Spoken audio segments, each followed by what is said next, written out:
إن الحمد لله نحمده ونستعينه ونستغفره ونتوب إليه ونعوذ بالله من شرور أنفسنا ومن سيئات أعمالنا من يهده الله فلا مضل له ومن يضلل فلا هادي له وأشهد أن لا إله إلا الله وحده لا شريك له وأشهد أن محمدا عبده ورسوله لا نبي بعده يا أيها الذين آمنوا اتقوا الله حق تقاته ولا تموتن إلا وأنتم مسلمون يا أيها الناس اتقوا ربكم الذي خلقكم من نفس واحدة وخلق منها زوجها وبث منهما رجالا كثيرا ونساء واتقوا الله الذي تساءلون به والأرحام إن الله كان عليكم رقيبا يا أيها الذين آمنوا اتقوا الله وقولوا قولا سديدا يصلح لكم أعمالكم ويغفر لكم ذنوبكم ومن يطع الله ورسوله فقد فاز فوزا عظيما أما بعد فإن أصدق الحديث كتاب الله الهدى هدى محمد صلى الله عليه وسلم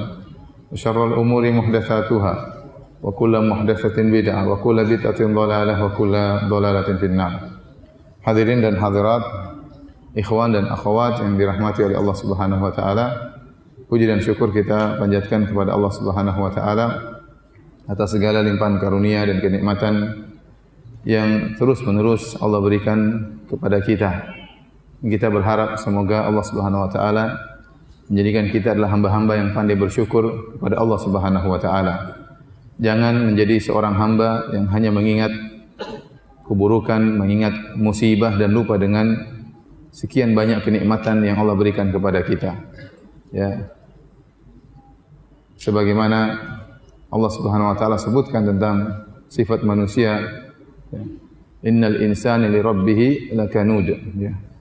Sungguhnya manusia itu sering berkeluh kesah kepada Rabbnya. Kata Al-Hasan Al-Basri, yadhkuru al-masaib wa yansa ni'am. Yang kerjaannya hanyalah mengingat musibah-musibah dan lupa dengan kenikmatan-kenikmatan. Betapa banyak di antara kita tatkala terkena kesusahan, kesulitan, maka dia pun lupa dengan berbagai macam kenikmatan yang Allah berikan kepada dia. Ya. Maka seorang hamba yang beriman kepada Allah selalu ingat bahwasanya nikmat yang Allah berikan kepada dia sangatlah banyak, tidak ada bandingannya dengan sedikit musibah yang datang sesekali, kesulitan yang datang hanya sesekali. Salawat dan salam semoga tercurahkan selalu kepada junjungan kita Nabi Muhammad sallallahu alaihi wasallam dan juga kepada keluarganya serta seluruh sahabat beliau tanpa terkecuali. Pada kesempatan yang berbahagia ini, kita akan berbicara tentang kisah salah seorang kekasih Allah, Nabiullah Nuh alaihissalam. Yang Nabi Nuh alaihissalam, kisahnya mendapat porsi besar dalam Al-Quran. Makanya Allah ulang-ulang kisah Nabi Nuh alaihissalam dalam banyak surat. Hampir 10 surat Allah ulang-ulangi kisah Nabi Nuh alaihissalam. Di antaranya surat Al-A'raf, di antaranya surat Yunus, surat Hud, ya. Di antaranya surat Al-Mu'minun, ya. Di antaranya surat Al-Qamar, di antaranya surat Nuh, ya. Jadi Allah ulang-ulangi kisah Nabi Nuh. Bahkan satu surat khusus spesial tentang Nabi Nuh yang disebut dengan surat Nuh alaihissalam. Ya, kenapa diulang-ulang oleh Allah Subhanahu wa taala? Ini menunjukkan bahwasanya mengenali cerita tentang kisah Nabi Nuh adalah perkara yang sangat penting. Bahkan surat Nuh sendiri adalah surat Makkiyah. Namanya surat Makkiyah itu surat yang turun sebelum Nabi berhijrah ke kota Madinah. Kenapa? Karena waktu Nabi di kota Mekah sebelum Nabi berhijrah, kondisi dakwah sangat sulit. Para sahabat intimidasi, sebagian mereka disiksa, sebagian mereka dibunuh, ya. Sehingga akhirnya mereka harus berhijrah di kemudian hari. Maka Allah turunkan kisah Nabi Nuh alaihissalam kepada Nabi Muhammad SAW agar Nabi Muhammad bersabar. Sungguhnya apa yang dialami oleh Nabi Muhammad dan para sahabatnya ya tidak lebih susah daripada yang pernah dihadapi oleh Nabi Nuh dan orang-orang beriman bersamanya. Ya. Dan ini menjadikan Nabi lebih bersabar, menghibur hati Nabi SAW. Oleh karenanya Allah berfirman, wa kullan naqussu 'alaika min anba'ir rusuli ma nuthabbitu bihi fuadak. Dan kami kisahkan cerita-cerita para rasul yang cerita-cerita tersebut bisa menegarkan hatimu wahai Muhammad. Jadi sengaja Allah kisahkan kepada Nabi Muhammad sallallahu alaihi wasallam kisah para anbiya, di antaranya kisah Nabi Nuh alaihi salam, agar Nabi sallallahu alaihi wasallam lebih tegar hatinya bahwasanya apa yang dialami oleh beliau bukanlah cerita baru tapi sudah cerita lama yang selalu dialami oleh para nabi-nabi sebelum beliau alaihi wassalatu wassalam. Dan Nabi Nuh alaihi salam ya mengalami ujian yang sangat luar biasa ya. Makanya Muhammad bin Ishaq rahimahullahu taala pernah berkata, "Lam yalqa nabiyyun min qaumihi minal adza mithla ma laqiyahu Nuh alaihi salam illa nabiyyan qutil." Ya, kata dia tidak ada seorang nabi pun yang mendapati ujian dari kaumnya, gangguan dari kaumnya seperti gangguan yang dialami oleh Nabi Nuh dari kaumnya. Artinya di antara umat-umat yang paling parah, di antara umat-umat para anbiya yang paling parah umatnya Nabi Nuh dalam hal memberi gangguan kepada para nabi ya. Nanti kita akan dapati bagaimana parahnya kaum Nabi Nuh alaihissalam ya. Dan Nabi Nuh alaihissalam berdakwah bukan sebentar, dia berdakwah selama 950 tahun. Jadi kata Allah Subhanahu wa taala, "Laqad arsalna Nuhan ila qaumihi falabitha fihim alfasanatin illa khamsina ama fa akhadhahumut tufan wa hum zalimun." Kata Allah Subhanahu wa taala, sungguh kami telah mengutus Nuh kepada kaumnya, kemudian dia berdakwah di kaumnya selama 950 tahun. Kemudian kaumnya pun disiksa dan diazab dengan banjir yang sangat besar karena mereka berbuat zalim ya. Jadi Nabi Nuh itu berdakwah sangat panjang, 950 tahun dengan gangguan dari kaum yang sangat luar biasa ya. Kita di sini ingin menceritakan kisah Nabi Nuh cuma 1,5 jam mungkin ya. Kalau mau diceritakan 950 tahun terlalu panjang ya. Jadi kita ringkas aja 1,5 jam ya. Hadirin hadirat yang dirahmati oleh Allah Subhanahu wa taala, Nabi Nuh memiliki beberapa ya keistimewaan. Yang pertama, Nabi Nuh alaihissalam ya memiliki umur yang sangat panjang ya. Dan demikianlah orang-orang terdahulu umur mereka sangat panjang-panjang ya. Disebutkan Nabi Nuh alaihissalam diangkat menjadi seorang rasul, umurnya ada yang mengatakan 50 tahun, ada yang mengatakan 40 tahun sebagaimana nabi-nabi yang lain, ada yang mengatakan tatkala umurnya 250 tahun, ada yang mengatakan tatkala umurnya 350 tahun baru diangkat menjadi seorang rasul. Setelah itu dia berdakwah selama berapa tahun? 950 tahun. Setelah itu terjadi banjir besar membinasakan seluruh orang-orang kafir. Setelah semuanya meninggal, maka Nabi Nuh masih hidup lagi setelah itu. Ada yang mengatakan 60 tahun, ada yang mengatakan 480 tahun. Intinya total umur Nabi Nuh berapa? Taruhlah diangkat jadi Nabi umur 50. Kita ambil yang paling ringan, yang paling rendah 50 tambah 950 kemudian tambah 60. Jadi berapa? 1060 tahun. Lumayan. Coba kalau kita ambil pendapat yang lain, jadi Nabi 350 tahun. Kemudian berdakwah 950 tahun. Jadi berapa itu? Berapa antum hitung juga berapa? 1300. Terus tambah 480. Berarti berapa? 1780 tahun. Luar biasa ya. Jadi umur yang sangat panjang ya. Jadi memang gennya dahulu begitu. Allah menjadikan umat-umat terdahulu umurnya panjang-panjang ya. Umurnya panjang-panjang. Sebagian orang ada dari keluarga yang gennya umurnya panjang-panjang. Berbeda dengan kita, onderdilnya lain ya. Mereka memang umurnya panjang-panjang ya. Saya pernah berdakwah di Jakarta di satu gang namanya Gang Haji Daiman ya. Orang Betawi ya.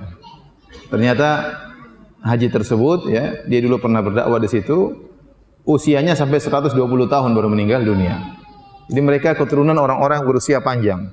Waktu saya ngisi pengajian di pengajian cucunya ya. Hadir anak-anaknya haji tersebut. Anak-anaknya umurnya 85, 87 ya.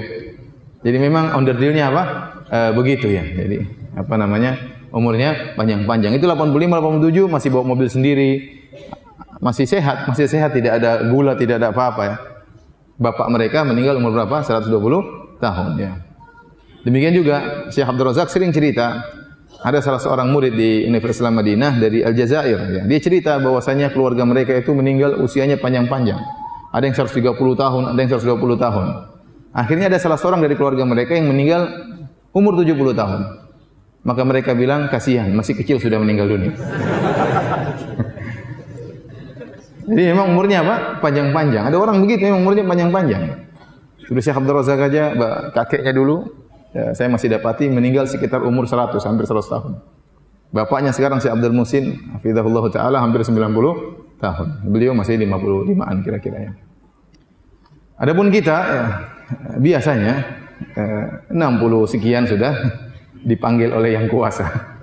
Jadi memang onderdilnya berbeda. Jadi Nabi Nuh ini Allah sebutkan dakwanya sangat panjang sampai 650 tahun, sampai 950 tahun. Ini keistimewaan pertama. Keistimewaan yang kedua, Nabi Nuh alaihissalam ternyata adalah nenek moyang kita seluruhnya.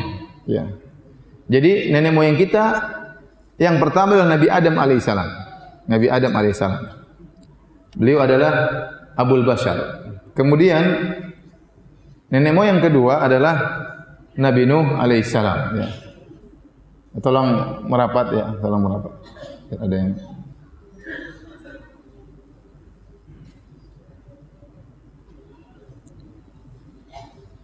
jadi ketika terjadi tufan bukan angin topan ya, bukan. Tufan maksudnya banjir besar.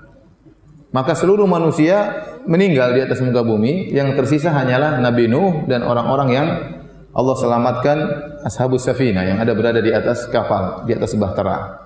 Dan jumlah mereka cuma sedikit. Wa ma amana ma'ahu illa qalil. Kata Allah, yang beriman bersama Nabi Nuh cuma sedikit, sekitar 80 orang. Ada yang mengatakan, bahkan sebagian pendapat mengatakan hanya 8 orang, ada yang mengatakan cuma 7 orang.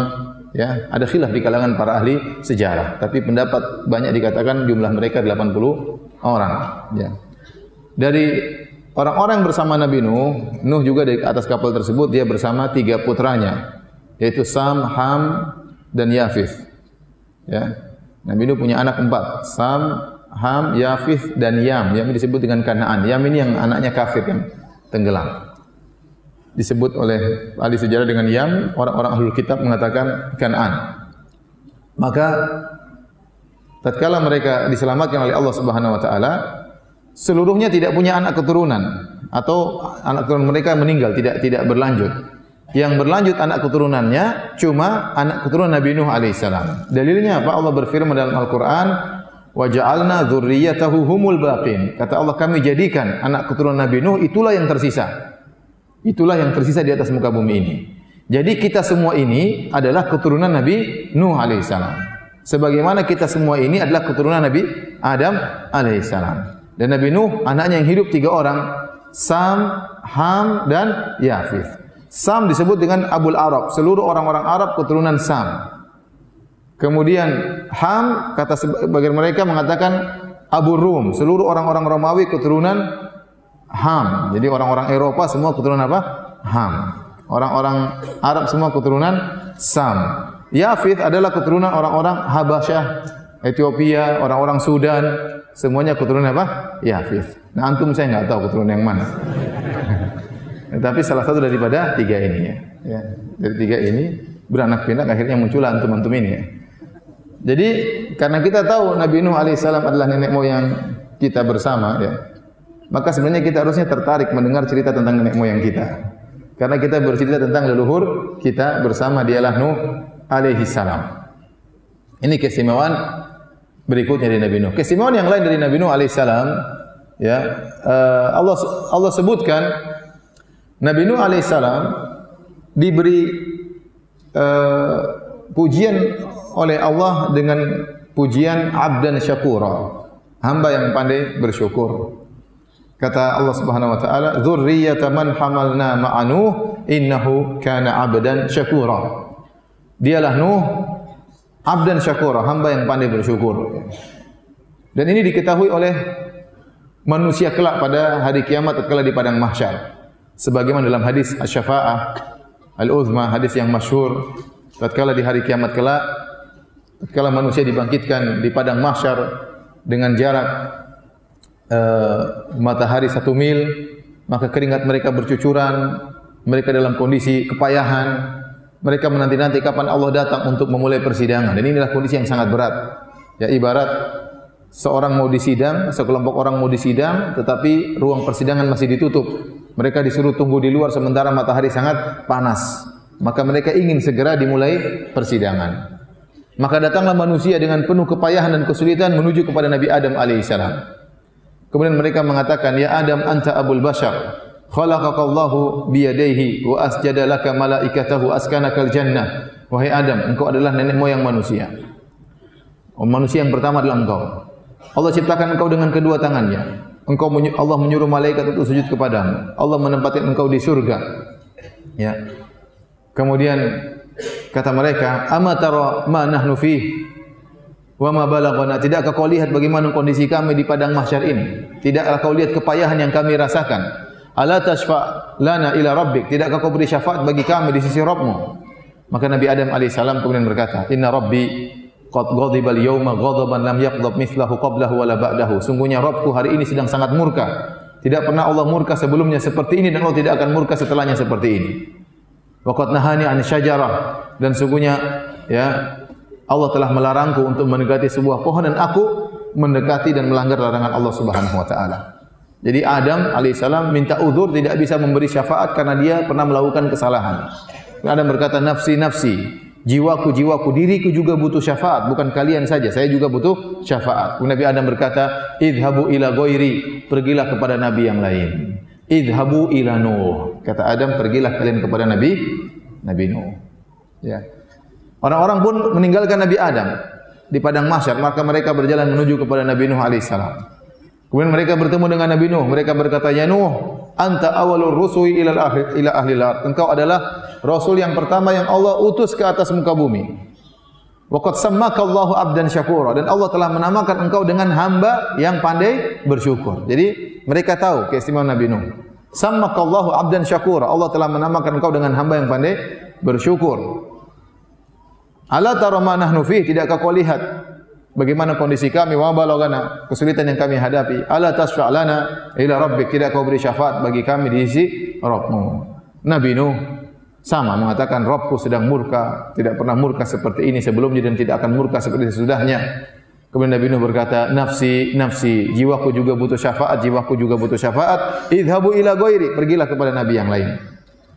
Nabi Nuh menolak untuk memberi syafaat. Akhirnya mereka pergi kepada Nabi Ibrahim. Nabi Ibrahim juga menolak. Mereka pergi kepada Nabi Musa. Nabi Musa menolak. Mereka pergi ke Nabi Isa. Nabi Isa menolak sampai akhirnya pergi kepada Nabi Muhammad sallallahu alaihi wasallam. Kemudian Nabi Muhammad sujud di bawah arsy, sujud yang lama memuji Allah Subhanahu wa taala, memuji Allah. Kemudian Allah berkata, "Ya Muhammad, irfa' ra'sak wasal tu'ta washfa'tu syaffa'." Wahai Muhammad, angkatlah kepalamu dari sujudmu. Mintalah kepada Allah akan dikabulkan. Berilah syafaat, kau akan diberi syafaat. Itu yang disebut dengan maqamah mahmudah. Intinya, manusia pada hari kiamat kelak tahu Nabi Nuh. Di antara pujian Allah kepada Nabi Nuh, abdan syakura, hamba yang pandai bersyukur. Padahal Nabi Nuh alaihissalam, kalau kita lihat sejarahnya nanti, ya, Nabi Nuh bukan orang paling kaya. Nabi Nuh hidup dengan kesulitan. Nabi Nuh tiap hari dicaci maki oleh umatnya. Selalu diuji dengan ujian yang sangat berat. Tadi kata siapa? Muhammad bin Ishaq. Tidak ada seorang nabi pun yang diuji seperti ujiannya Nabi Nuh dari kaumnya, kecuali nabi yang terbunuh, ada nabi yang terbunuh. Ya, tetapi selain itu, nabi yang paling berat diuji oleh kaumnya adalah Nabi Nuh alaihissalam. Meskipun ujian berat dia hadapi selama 950 tahun, tapi ternyata dia adalah hamba yang pandai bersyukur. Seharusnya kalau kita kasih gelar, dia adalah hamba yang bersabar, lebih cocok. Seharusnya kalau dikasih gelar hamba yang bersabar lebih cocok, tapi ternyata Nabi Nuh mencapai tingkatan yang lebih tinggi. Dia bukan cuma pandai bersabar, bahkan dia pandai apa? Bersyukur di tengah-tengah kesulitan yang dia hadapi. Dia pandai bersyukur di tengah-tengah kesulitan dan ujian yang luar biasa yang dia hadapi. Ini di antara keistimewaan Nabi Nuh alaihissalam. Dan Nabi Nuh alaihissalam kenapa dikatakan hamba yang pandai bersyukur? Maka ada beberapa pendapat di kalangan para ulama, di antaranya Nabi Nuh alaihissalam lisannya selalu memuji Allah Subhanahu wa taala. Setiap dia dapat kenikmatan selalu dia memuji Allah, alhamdulillah. Kalau dia makan makanan dia memuji Allah. Kalau dia minum minuman dia memuji Allah. Kalau dia pakai baju dia memuji Allah Subhanahu wa taala. Maka Allah mengatakan dialah hamba syakuran, abdan syakuran, hamba yang senantiasa bersyukur. Selalu mengingat kebaikan Allah Subhanahu wa taala. Ujian berat yang dia hadapi seakan-akan terlupakan. Itulah Nabi Nuh alaihissalam. Ya. Dan Allah suka dengan hamba yang seperti itu. Dalam hadis kata Nabi SAW, "Inna Allah la yardu 'anil 'abdi idza akala al-aklata fayahmaduhu 'alaiha aw ayashraba asy-syarbah fayahmaduhu 'alaiha. Allah sungguh ridha, suka kepada seorang hamba kalau dia makan makanan lantas dia memuji Allah. Kalau dia minum minuman maka dia memuji Allah. Ya, makanya di antara sunnah kalau kita setelah makan, setelah minum kita baca doa, alhamdulillahilladzi at'amani hadzal ta'am min ghairi haulin minni wala quwwah. Ya, segala puji bagi Allah yang telah menganugerahkan kepadaku makanan ini atau minuman ini tanpa ada daya upaya dariku. Atau paling tidak kita mengatakan alhamdulillahirabbil alamin, ya.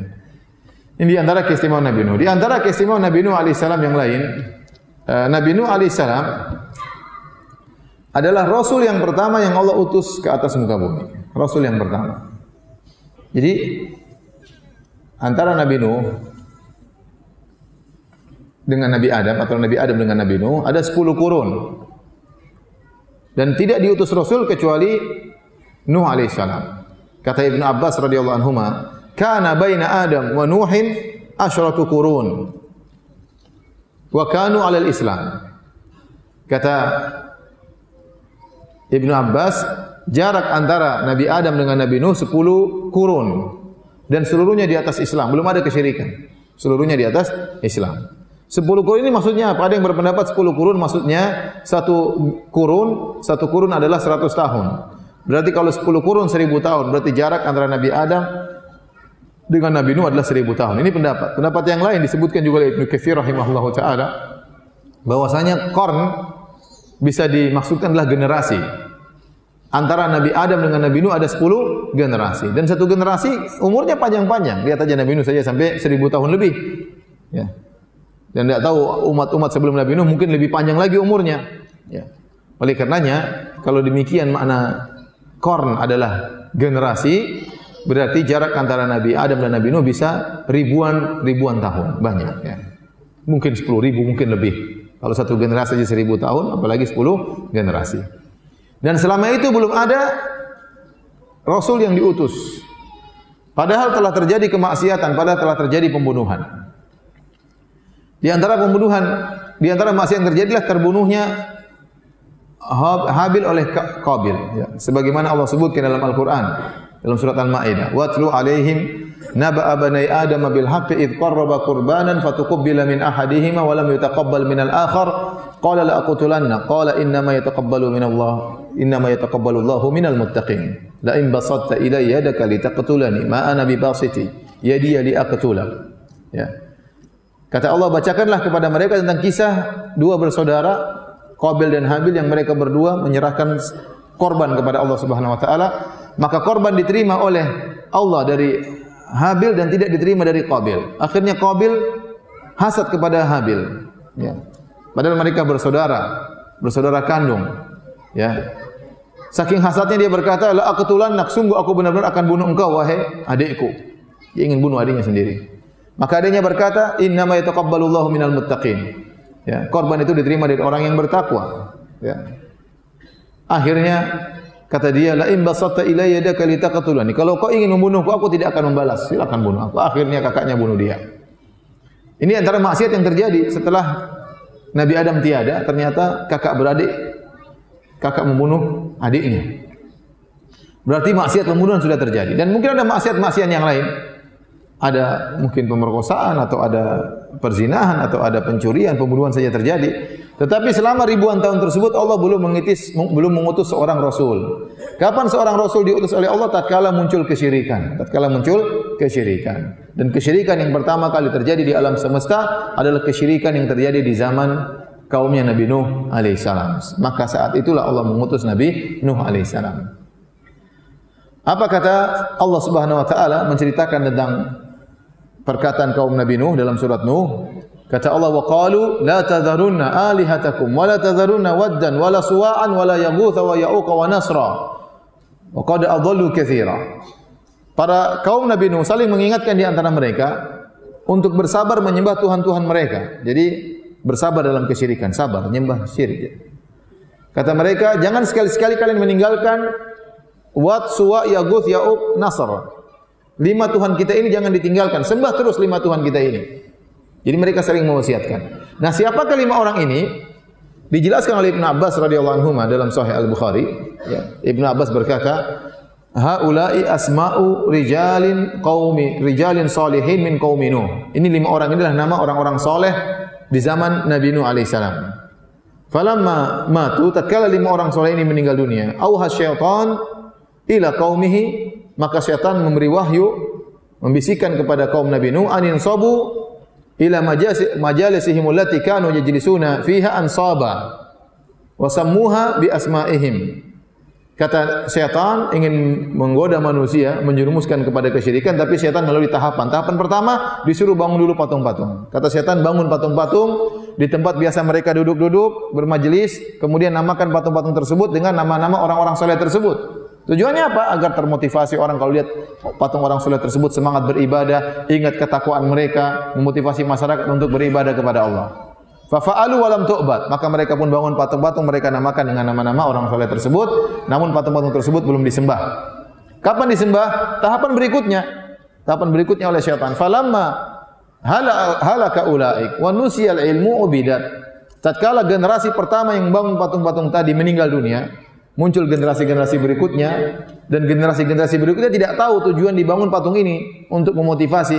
Datang syaitan lagi mewahyukan bahwasanya patung-patung ini disembah, dan kalau disembah akan mendatangkan maslahat-maslahat. Akhirnya disembahlah patung-patung tersebut. Demikian cara syaitan menggoda manusia.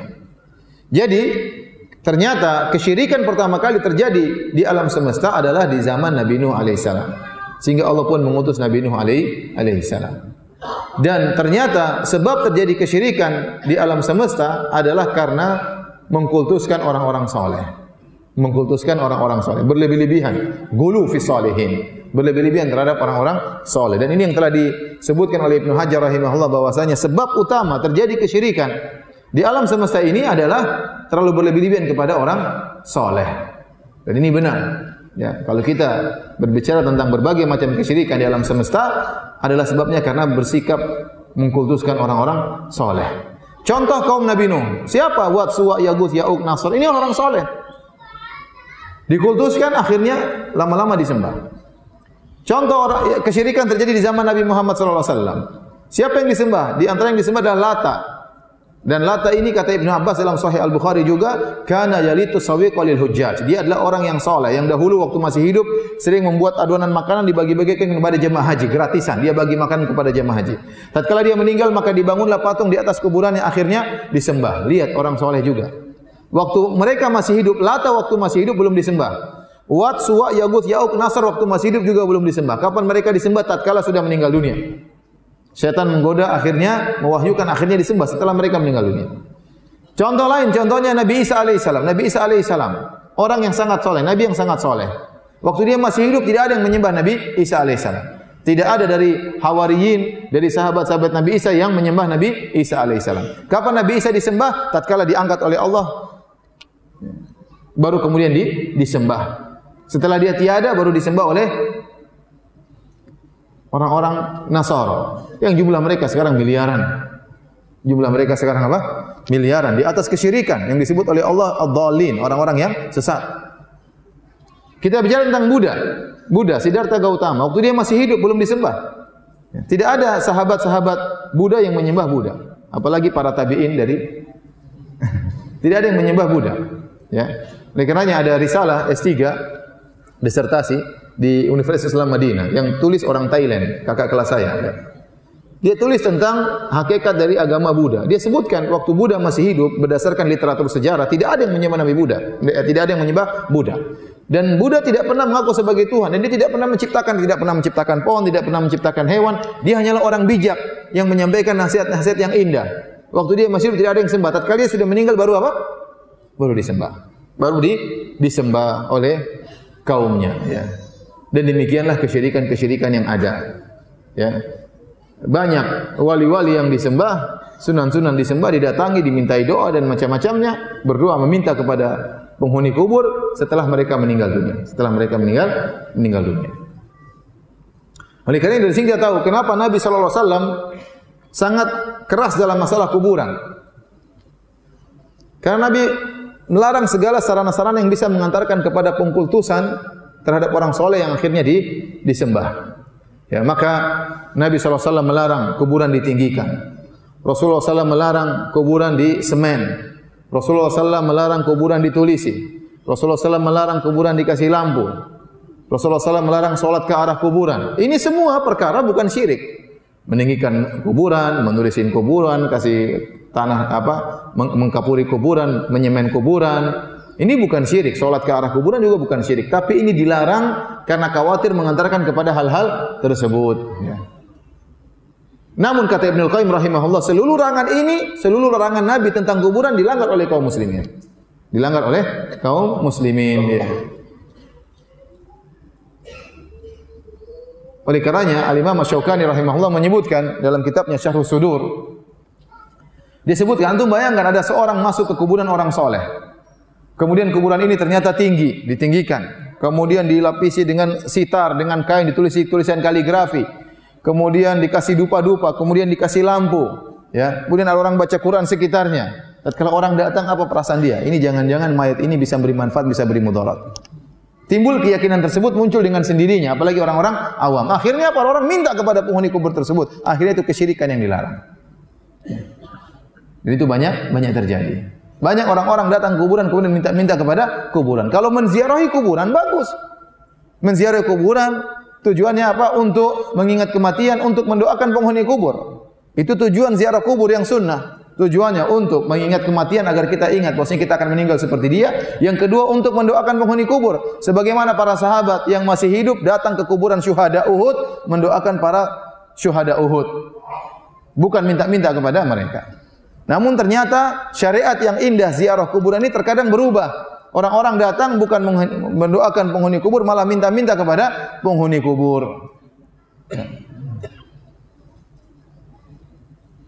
Terkadang ya, apalagi terkadang sangat menyedihkan, terkadang diprovokasi oleh sebagian orang-orang dai-dai yang mengatakan malah suruh ke situ, malah suruh minta-minta ke situ, menyuruh kepada kesyirikan. Ini adalah sebab terjadinya kesyirikan di alam semesta, sikap berlebih-lebihan kepada orang-orang saleh. Ya. Kemudian ikhwan dan akhwat yang dirahmati Allah Subhanahu wa taala, seluruh nabi menyeru kepada tauhid. Wa laqad ba'atsna fi kulli ummatin rasulan an ibudullaha wajtanibu taghut. Sungguh kami mengutus pada setiap umat seorang rasul yang menyeru kepada kaumnya sembahlah Allah dan jauhilah kesyirikan. Ya. Dan mengingatkan manusia dari kesyirikan itu tujuan utama para anbiya, para nabi. Kita mengingatkan manusia dari berbagai macam maksiat, dari perzinahan kita ingatkan bahaya, ya, dari perjudian, dari khamar, dari riba, tetapi mengingatkan manusia kepada kesyirikan itu sangat penting karena itu maksiat yang paling besar. Maksiat yang sangat paling besar. Ini pertama, syirik adalah maksiat yang paling besar. Yang kedua, maksiat itu masih terjadi, kesyirikan masih ada di zaman kita. Masih ada atau tidak? Masih banyak. Masih banyak orang menyembelih kepada selain Allah, masih banyak orang menyembelih kepada jin, masih banyak orang pakai jimat, masih banyak orang pergi ke dukun. Dukunnya saja masih banyak. Dukun masih banyak atau tidak? Masih banyak. Masih banyak orang pergi ke kuburan-kuburan wali minta-minta ke situ. Masih banyak. Masih banyak, bukan tidak ada, masih banyak. Dan banyak orang melakukan kesyirikan, mereka tidak tahu kalau itu syirik. Ini jadi masalah. Kalau orang berzina mereka tahu itu dosa, mereka tahu itu zina. Kalau orang minum khamar mereka tahu itu dosa. Kalau orang makan riba mereka tahu itu dosa. Kalau orang mencuri dia tahu itu dosa. Tapi banyak orang melakukan kesyirikan dia tidak sadar itu kesyirikan. Maka semakin menekankan kita untuk mengingatkan itu adalah kesyirikan. Banyak orang ya pakai jimat dia menyangka ini bukan syirik, namanya ikhtiar, usaha. Padahal apa? Syirik. Banyak dukun namanya orang pintar. Dia pergi ke orang pintar, ini orang pintar. Dia tidak merasa berdosa sama sekali. Ya. Banyak orang memotong ayam, memotong kambing untuk bangun rumah, dikatakan tradisi masyarakat. Dia tidak tahu itu syirik. Sehingga perlu diingatkan ini merupakan apa? Kesyirikan. Terkadang kita melarang orang pakai jimat, sementara yang jual jimat kiai kadang-kadang. Repot. Ya. Betapa banyak orang belajar ilmu kanuragan, ternyata itu dengan jin. Kerjasama dengan apa? Dengan jin. Dengan jin ya. Saya mau cerita nih. Saya kemarin habis dakwah di suatu tempat. Situ banyak orang-orang sakti. Bukan di sini. saya pergi dakwah di sana, terkenal, saya tidak ingin sebut nama kota tersebut. Intinya saya dari sana, kemudian saya pulang diantar oleh salah seorang ustadz sunnah juga, semobil, dari berjam-jam kita berjalan bareng. Dia cerita, Ustadz, saya ini berasal dari keluarga sakti-sakti. Bapak saya sakti, om saya sakti, kakek saya juga sakti. Jadi banyak orang datang belajar ke mereka, minta ilmu, nanti suruh bayar mahar. Ya. Terus dia cerita, suatu hari sepupu saya, dia nggak pandai ngomong. Dia kalau ceramah ke depan orang mungkin nggak enak ngomongnya. Pokoknya dia nggak pandai ngomong. Maka dia ingin belajar sama om saya tentang ilmu supaya pandai ngomong ya. Jadi ada ilmunya juga supaya pandai ngomong. Akhirnya dia belajar sama om saya, kata om saya, oke, kamu silahkan belajar, tapi maharnya harus bayar, 10 gram emas. 10 gram emas. Akhirnya kata sepupu saya, ya om, ya, tapi 5 gram dulu ya om ya. Yang penting saya belajar dulu. Kata omnya enggak apa, 5 gram nyusul. Akhirnya dikasihlah 5 gram, kemudian dia belajar ilmu tersebut, suruh wirid ini, wirid anu, suruh ini, ritual. Akhirnya dia pandai ngomong. Waktu dia pandai ngomong, yang pertama dibohongin omnya itu. Akhirnya 5 gram tidak dibayar-bayar sampai sekarang. Setelah itu dia bohongin banyak orang, ngomong sampai Ustadz ini cerita, dia pernah telepon saya mau pinjam uang, saya enggak berani ngomong Ustadz, karena saya takut dia apa? Nyihir saya dengan ilmunya tersebut. Maka langsung saya bentak-bentak sebelum dia, karena kalau saya sudah dengar lama akhirnya saya terbawa. Ya, seperti itu. Ini ilmu-ilmu yang mengerikan, pasti ada kaitannya dengan jin. Dengan dibumbui dengan ayat-ayat Al-Qur'an, ya. Betapa banyak orang wirid-wirid dengan ayat Al-Qur'an ternyata disalahgunakan. Ya. Contoh, saya pernah meruqyah seorang ustaz, ya. Alhamdulillah sekarang dia sudah berdakwah di mana-mana. Dia minta untuk diruqyah. Saya bilang, ada apa? Dia minta diruqyah. Saya baca Al-Qur'an, dia kepanasan. Saya tanya, kenapa kamu bisa begini? Saya dulu waktu masih di Indonesia, saya dulu sering baca surat Yusuf dengan harapan cewek-cewek muda tergoda dengan saya. Supaya tampannya Nabi Yusuf kecipratan ke dia ya. Ini salah, padahal surat Yusuf alaihissalam adalah untuk mengingatkan tentang bahaya fitnah wanita. Iya atau tidak? Nabi Yusuf digoda oleh wanita dan Nabi Yusuf bisa selamat. Ini malah digunakan untuk bisa nggait apa? Cewek. Akhirnya kemasukan jin. Bayangkan gara-gara baca Quran kemasukan apa? Jin. Kenapa waktu dia baca Quran niatnya bukan untuk mencari hidayah, ya, tapi untuk niat yang salah, niat duniawi. Akhirnya jin masuk ke dalam tubuhnya. Saya juga pernah meruqyah orang, dia kemasukan jin, waktu di Pondok Jamilur Rahman di Jogja dengan Ustaz Abu Sa'ad rahimahullahu taala. Orang itu kenapa kemasukan jin? Setelah dia sadar dia tanya, dia baru kemasukan jin karena baca ayat kursi kalau enggak salah 7.000 kali.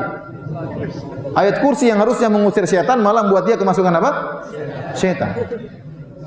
Ini kenyataan, mengerikan ya. Oleh karenanya ya, seperti ini ayat Al-Qur'an disalahgunakan. Ada orang bilang, Ustaz, kalau mau hilang ada yang bisa dibaca wirid berapa ribu kali. Apa bacaannya? Wal yatalattaf, wal yatalattaf. Itu adalah ayat paling tengah dalam Al-Qur'an. Kalau dalam Al-Qur'an lama warna merah ya. Wal yatalattaf. Nanti bisa hilang. Oh, masa? Kalau ente sudah bisa hilang, ente mau apa? Emang enak kalau bisa menghilang. Sudah menghilang terus cari, Mas di mana? Cari aja sendiri di mana. Anak-anak cari, Abi di mana? Menghilang. Akhirnya apa? Orang kalau sudah bisa menghilang, itu dia macam-macam. Pengen ngintip orang lah, pengen ngambil barang orang lah. Seperti itu, dikasih jalan oleh setan. Paham? Karena niat dia memang sudah salah. Al-Quran dijadikan untuk gitu-gitu. Dan ini kejadian. Ya. Tadi seperti itu, untuk bisa ngomong, pakai wirid-wirid. Tapi sudah niatnya keliru. Niatnya keliru. Ya. Sama ada Ustadz ini punya kakak. Ustadz sunnah juga. Dia mondok di salah satu pondok sunnah di Jawa. Dan beberapa preman-preman datang ke situ mengancam-ngancam. Akhirnya dia jengkel, dia pulang ke kotanya, dia ambil keris atau pedang atau pisau dari kakeknya. Kakeknya kan sakti. Dia bawa pisau tersebut, dia bawa ke pondok. Akhirnya pada waktu malam ada preman-preman terus datang mengganggu dia, dan preman tersebut dari kota yang sama. Dari kota dia. Maka dia jengkel, dia keluarkan, "Nih, pedang kakek saya, siapa yang berani maju? Saya ambil dari kampung." Oh, mereka takut. Karena sesama yang punya ilmu begitu biasanya tahu, oh ini jinnya gede nih. Ini sakti gitu. Ini sakti. Kalau yang enggak punya ilmu enggak tahu sakti enggak sakti. Ya, karena mereka pakai ilmu, dia juga punya pisau yang sakti, akhirnya mereka ketakutan. Akhirnya mereka pergi. Rupanya kakaknya ini lupa mengembalikan pisaunya ke kakeknya. Setelah lama kakeknya mulai kesakitan di sana di kampung, mulai bengkak-bengkak, mulai apa? Katanya, mana itu pisau saya? Tidak dikasih makan, tidak diwiritin. Ya. Subhanallah. Begitu seperti itu. Jadi maksud saya banyak hal-hal yang merupakan kesyirikan yang orang tidak sadar kalau itu apa? Syirik. Beda dengan maksiat. Ini menekankan kita agar berusaha untuk menjelaskan kepada masyarakat tentang kesyirikan. Risikonya memang dibenci masyarakat sebagian orang, tapi banyak orang dapat hidayah. Tidak usah peduli, ya. Tidak usah peduli. Sekarang betapa banyak kuburan disembah. Jangankan kuburan orang soleh, terkadang kuburan orang enggak beres pun disembah. Orang enggak beres itu juga disembah. Menyedihkan. Menyedihkan. Taib. Hadirin dan hadirat yang dirahmati oleh Allah Subhanahu wa taala.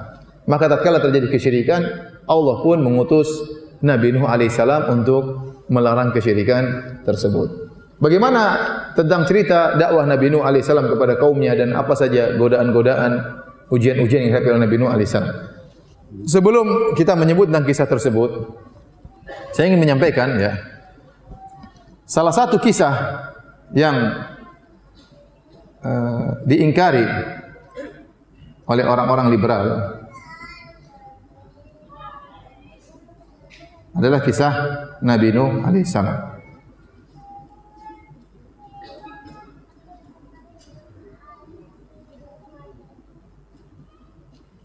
Orang-orang liberal menganggap kisah-kisah dalam Al-Quran itu adalah kisah-kisah yang fiktif, tidak mesti terjadi. Tidak mesti terjadi. Padahal seluruh kisah dalam Al-Quran adalah kisah yang nyata. Makanya Allah suruh ceritakan kisah-kisah tersebut. Kata Allah, "Faqususil qasasa la'allahum yatafakkarun." Ceritakanlah kisah-kisah, semoga mereka berpikir, mengambil pelajaran. Allah berfirman juga, ya, tentang kisah Nabi Yusuf alaihissalam. Setelah Allah menceritakan kisah Nabi Yusuf alaihissalam, Allah katakan, "Ma kana haditha yuftara, laqad kana fi qasasihim ibratun liulil albab, ma kana haditha yuftara." Sungguh pada kisah mereka itu ada pelajaran bagi orang yang cerdas. Ma kana haditha yuftara. Dan kisah tersebut bukanlah kisah yang fiktif, tapi kisah yang pernah terjadi. Kisah Nabi Adam, Nabi Nuh, Nabi Daud, Nabi Sulaiman, semua nabi-nabi yang Allah sebutkan dalam Al-Quran, demikian disebut oleh Nabi Muhammad SAW dalam hadis-hadisnya, semuanya kisah nyata, bukan kisah dongeng belaka. Yang mengatakan kisah itu dongeng orang-orang kafir. Ma hadza illa asatirul awwalin, kata mereka.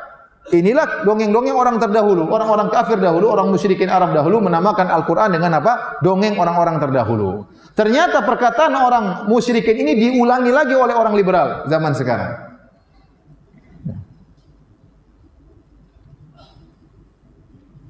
Dalam sebuah tulisan yang berjudul "Perspektif Lain Atas Kisah atau Dongeng dalam Quran". Bayangkan. Judulnya "Perspektif Lain atau Kisah atau Dongeng dalam Al-Quran". Saya nimbrung diskusi sedikit ya, karena tema soal kisah dalam Quran ini menarik untuk dibicarakan. Pertanyaan pertama, apakah kisah-kisah dalam Al-Quran itu semua secara faktual pernah terjadi? Dia mengatakan Quran tidak terlalu peduli dengan faktualitas cerita-cerita itu. Yang penting adalah moral atau pesan yang hendak dihantarkan melalui kisah tersebut. Dia berkata lagi, menurut saya penggambaran tentang Tuhan dalam Quran itu jujur saja ya, harus diakui masih dipengaruhi perspektif agama Yahudi. Maksud saya begini, kata dia, kalau kita telah kisah-kisah dalam Quran ada pola demikian. Nuh, Nabi datang, berdakwah, lalu masyarakat menolak, bahkan memusuhi. Ujung ceritanya Tuhan marah, mengirim azab.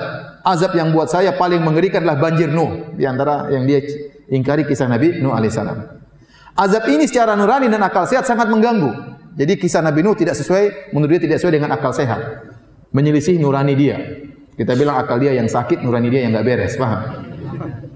Ini dia bilang beraninya. Apakah benar hanya karena masyarakat menolak dakwah Nabi Nuh, Tuhan marah besar dan mengirim banjir yang melanda seluruh bumi? Dia tidak tahu ini masyarakat kurang ajar, 950 tahun mengejek Nabi.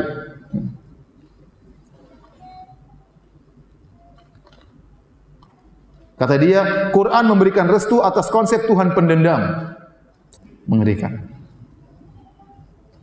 Dia juga punya makalah judulnya Al-Quran dan Spider-Man. Mengerikan.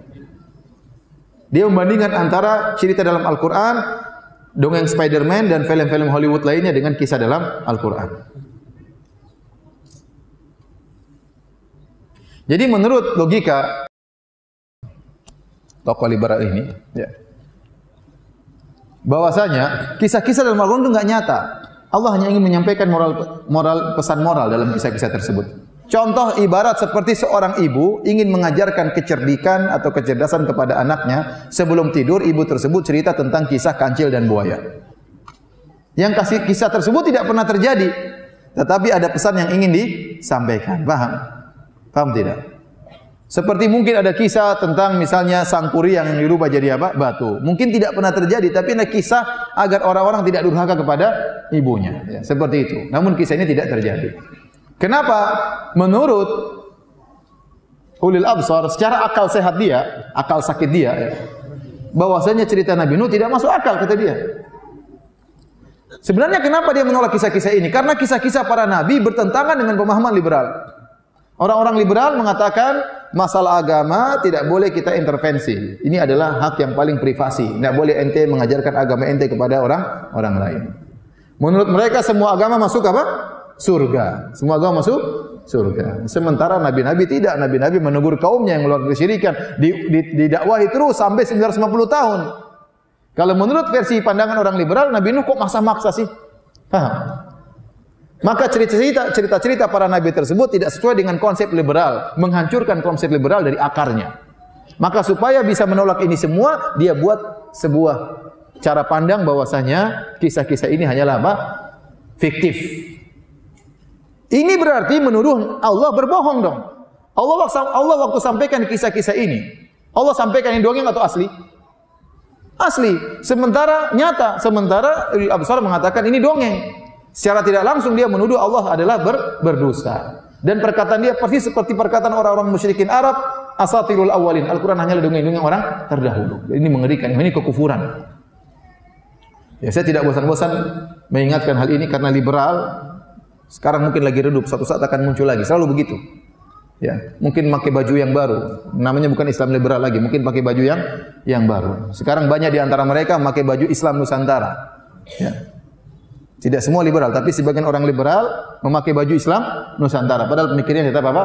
Liberal. Memanfaatkan suatu nama untuk menggolkan kembali pemikiran liberal yang mulai redup. Ya. Dan mereka ini dai-dai yang rusak. Ya. Hati-hati. Taib. Hadirin dan hadirat yang dirahmati oleh Allah Subhanahu wa taala.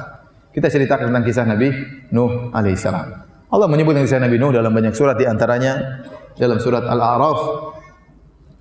Kata Allah Subhanahu wa taala, "Laqad arsalna Nuhan ila qaumihi fa qala ya qaumi ibudullaha ma lakum min ilahin ghairuh inni akhafu 'alaikum adzab yaumin 'adzim."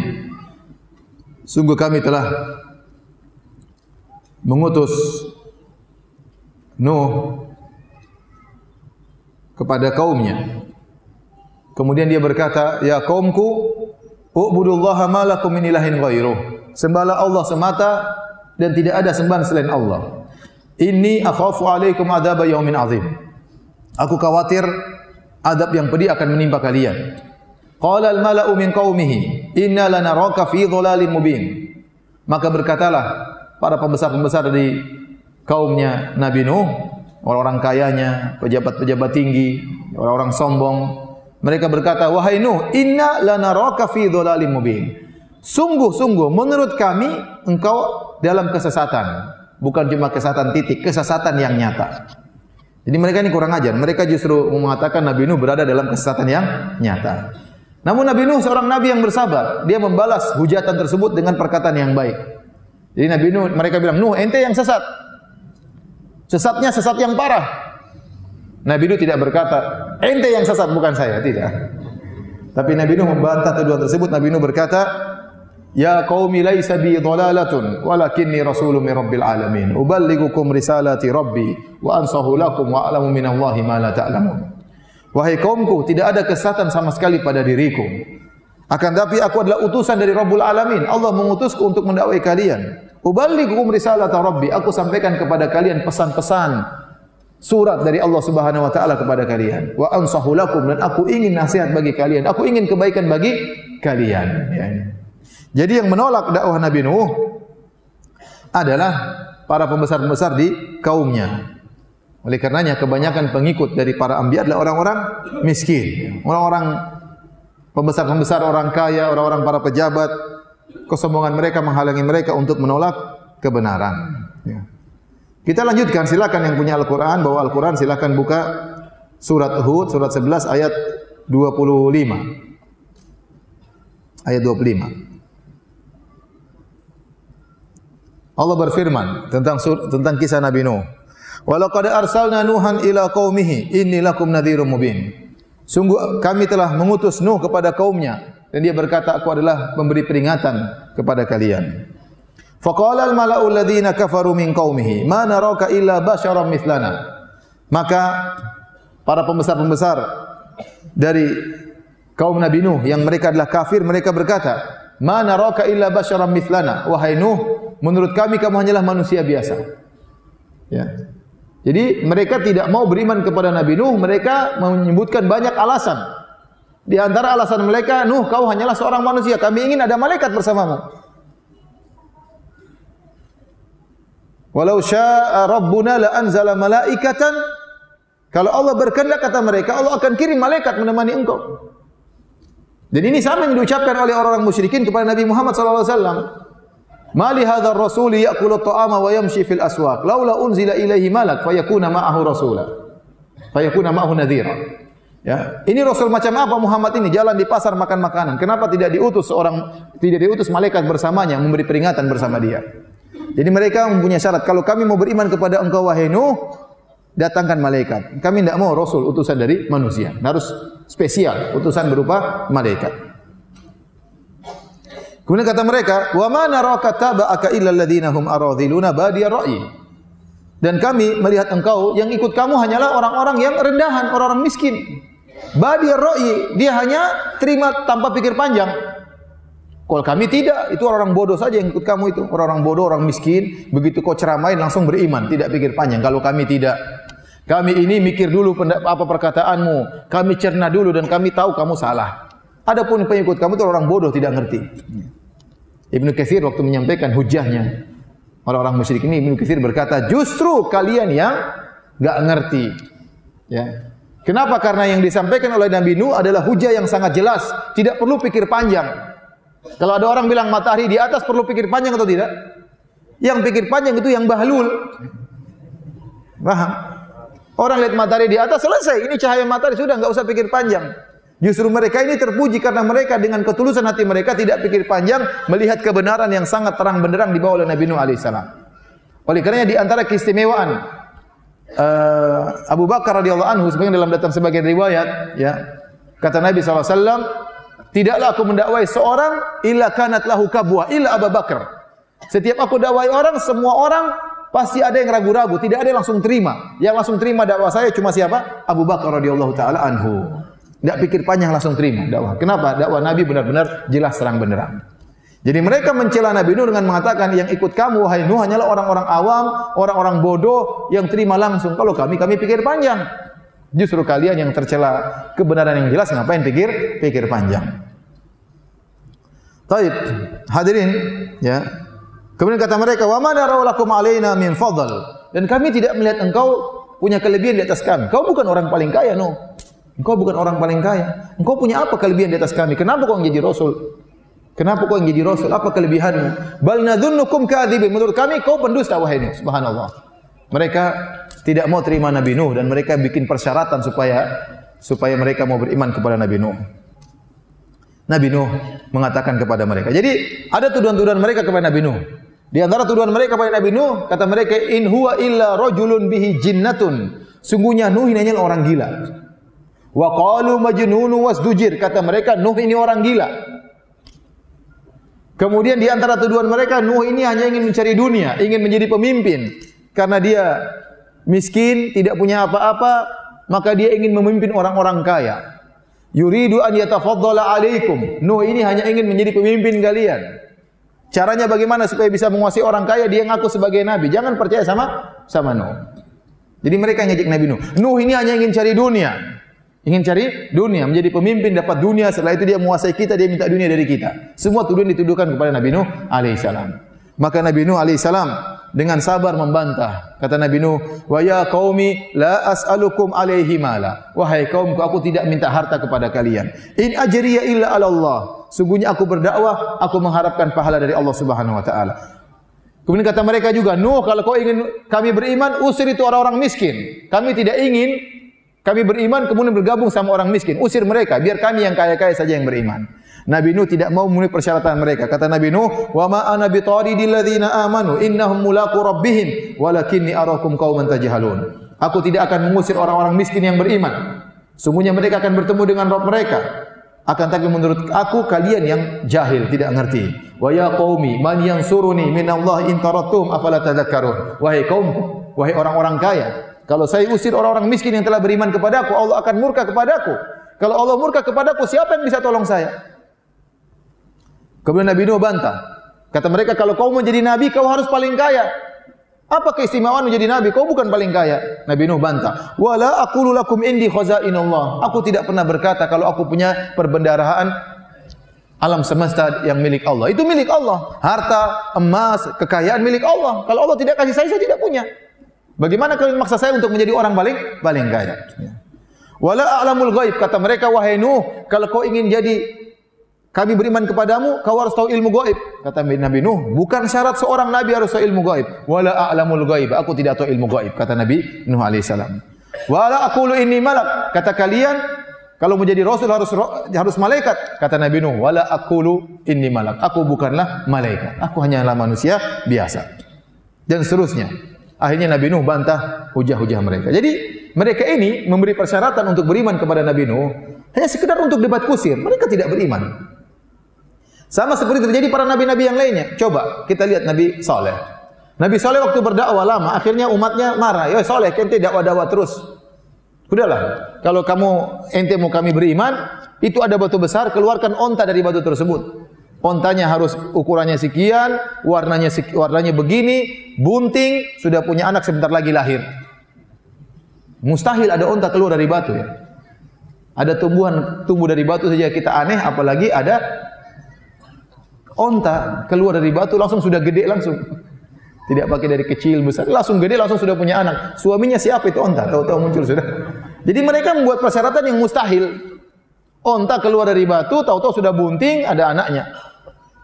Nabi Saleh bilang, kalau bisa keluar onta kalian beriman. Kata mereka, iya kami beriman. Maka Nabi Saleh berdoa, ya Allah keluarkan onta dari situ. Keluar onta, cereng, kaget mereka. Waktu onta keluar mereka tetap tidak beriman. Tidak beriman. Nabi Musa alaihissalam kata Fir'aun, kalau kau memang nabi, duel sama para penyihir. Akhirnya terjadi duel. Nabi Musa yang menang. Apa kata Fir'aun? Engkau adalah pemimpin para penyihir. Engkau memang penyihir hebat wahai Musa. Sudah selesai. Ya. Inna hadza lakabirukumul ladzi 'allamakumus sihr. Ini Musa adalah pemimpin para penyihir. Bahkan kalian itu muridnya Musa. Bayangkan, sudah selesai. Meskipun sudah dikasih mukjizat tidak akan beriman. Sama orang-orang kafir Quraisy juga minta mukjizat kepada Muhammad sallallahu alaihi wasallam. Allah sebutkan, kami ingin kau keluarkan kebun-kebun, ingin ada sungai-sungai mengalir, kami ingin kau bisa naik ke langit, kau turunkan buku dari langit. Mereka persyaratkan. Apa kata Allah Subhanahu wa taala? Walau fatahna alaihim baban minas sama'i la dhallu fihi ya'rujun laqalu inna ma sukkirat absaruna bal nahnu qaumun mashhurun. Kata Allah, kalau kami bukakan pintu-pintu langit, kemudian mereka naik ke atas langit, mereka tetap mengingkari, kata mereka, sungguhnya kami sedang tersihir, mata kami tertutup. Jadi percuma. Sama kalau ternyata Nabi Nuh memenuhi persyaratan mereka, Nabi Nuh tiba-tiba kaya, Nabi Nuh tahu-tahu tahu ilmu gaib, tetap saja mereka tidak akan beriman. Jadi mereka minta ini hanya sekedar untuk berjidal saja, berdebat. Namun setiap mereka menyampaikan syubhat dibantah oleh Nabi Nuh alaihissalam. Nabi Nuh jidal terus sama mereka. Oleh karenanya kata para sebagian ulama, ini dalil boleh seorang dai membantah syubhat-syubhat, tidak jadi masalah. Sebagaimana Nabi Nuh membantah syubhat-syubhat mereka, membantah tuduhan-tuduhan mereka. Akhirnya mereka sudah kalah debat, kata mereka, qalu ya Nuh qad jadaltana fa aktsarta jidalana fa'tina bima ta'iduna in kunta minas shadiqin. Kata mereka, wahai Nuh, kau memang tukang debat Nuh, terlalu banyak debat. Kau terlalu banyak debat kami, sudah enggak usah banyak debat Nuh.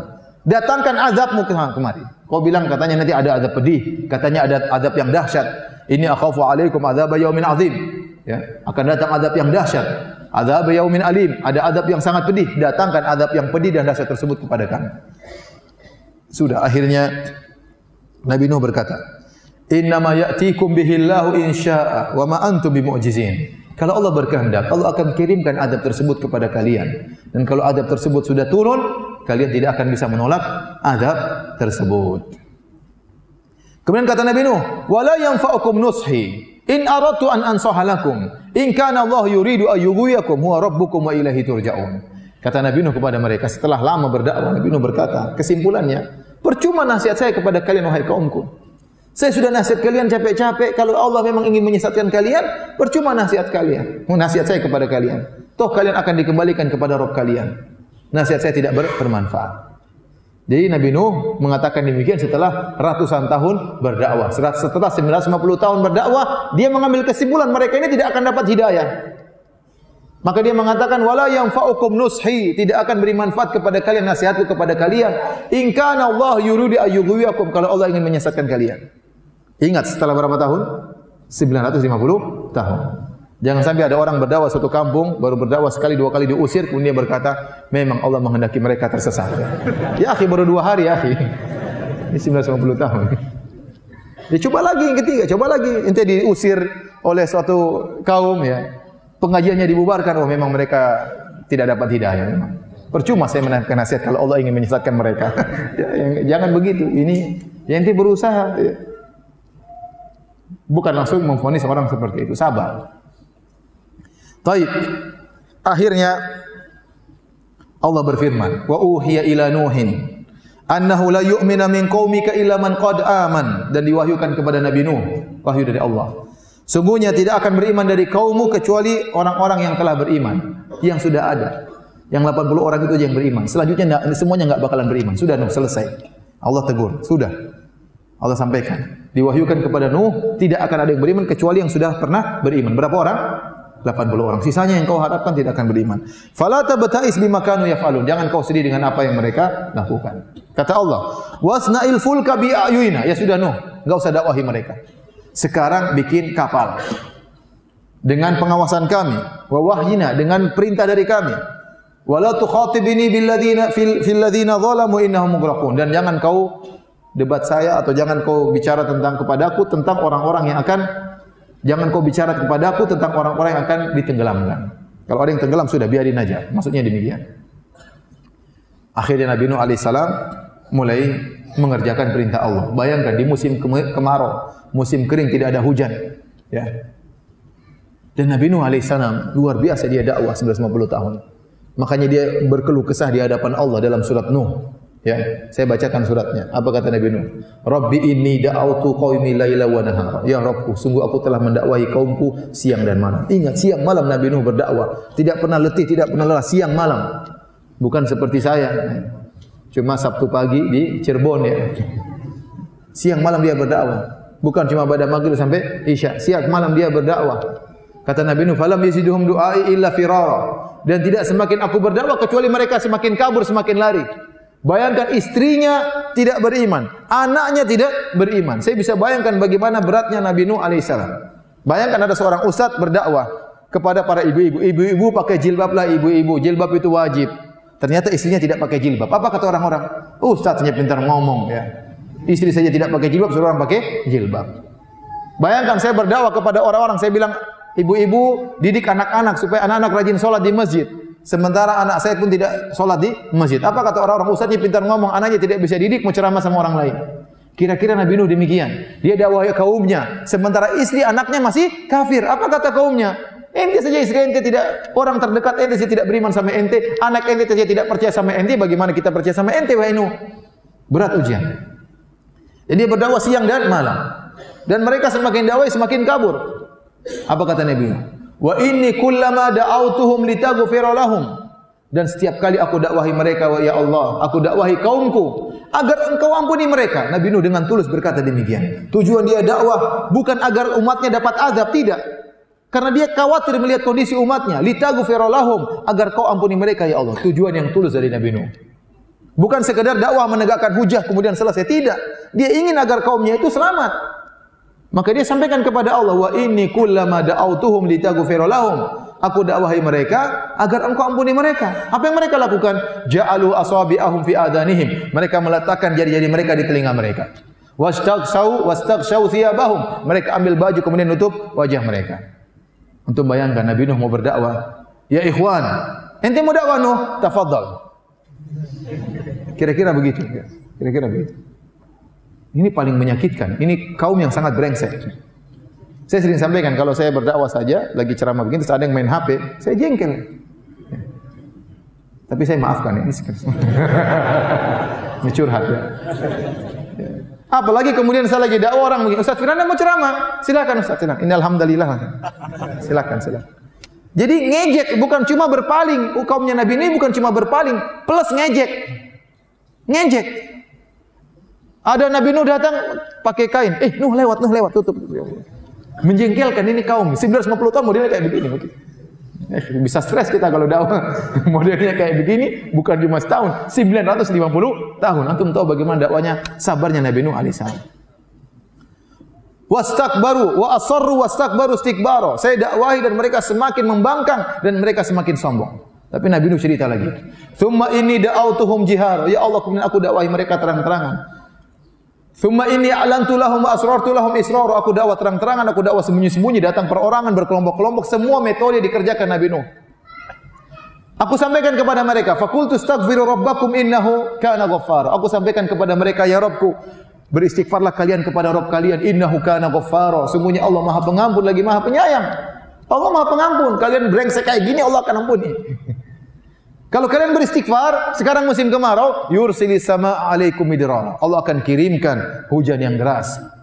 Wa yumdidukum bi amwalin wa banin, dan Allah akan menganugerahkan kepada kalian harta yang banyak dan anak-anak yang banyak.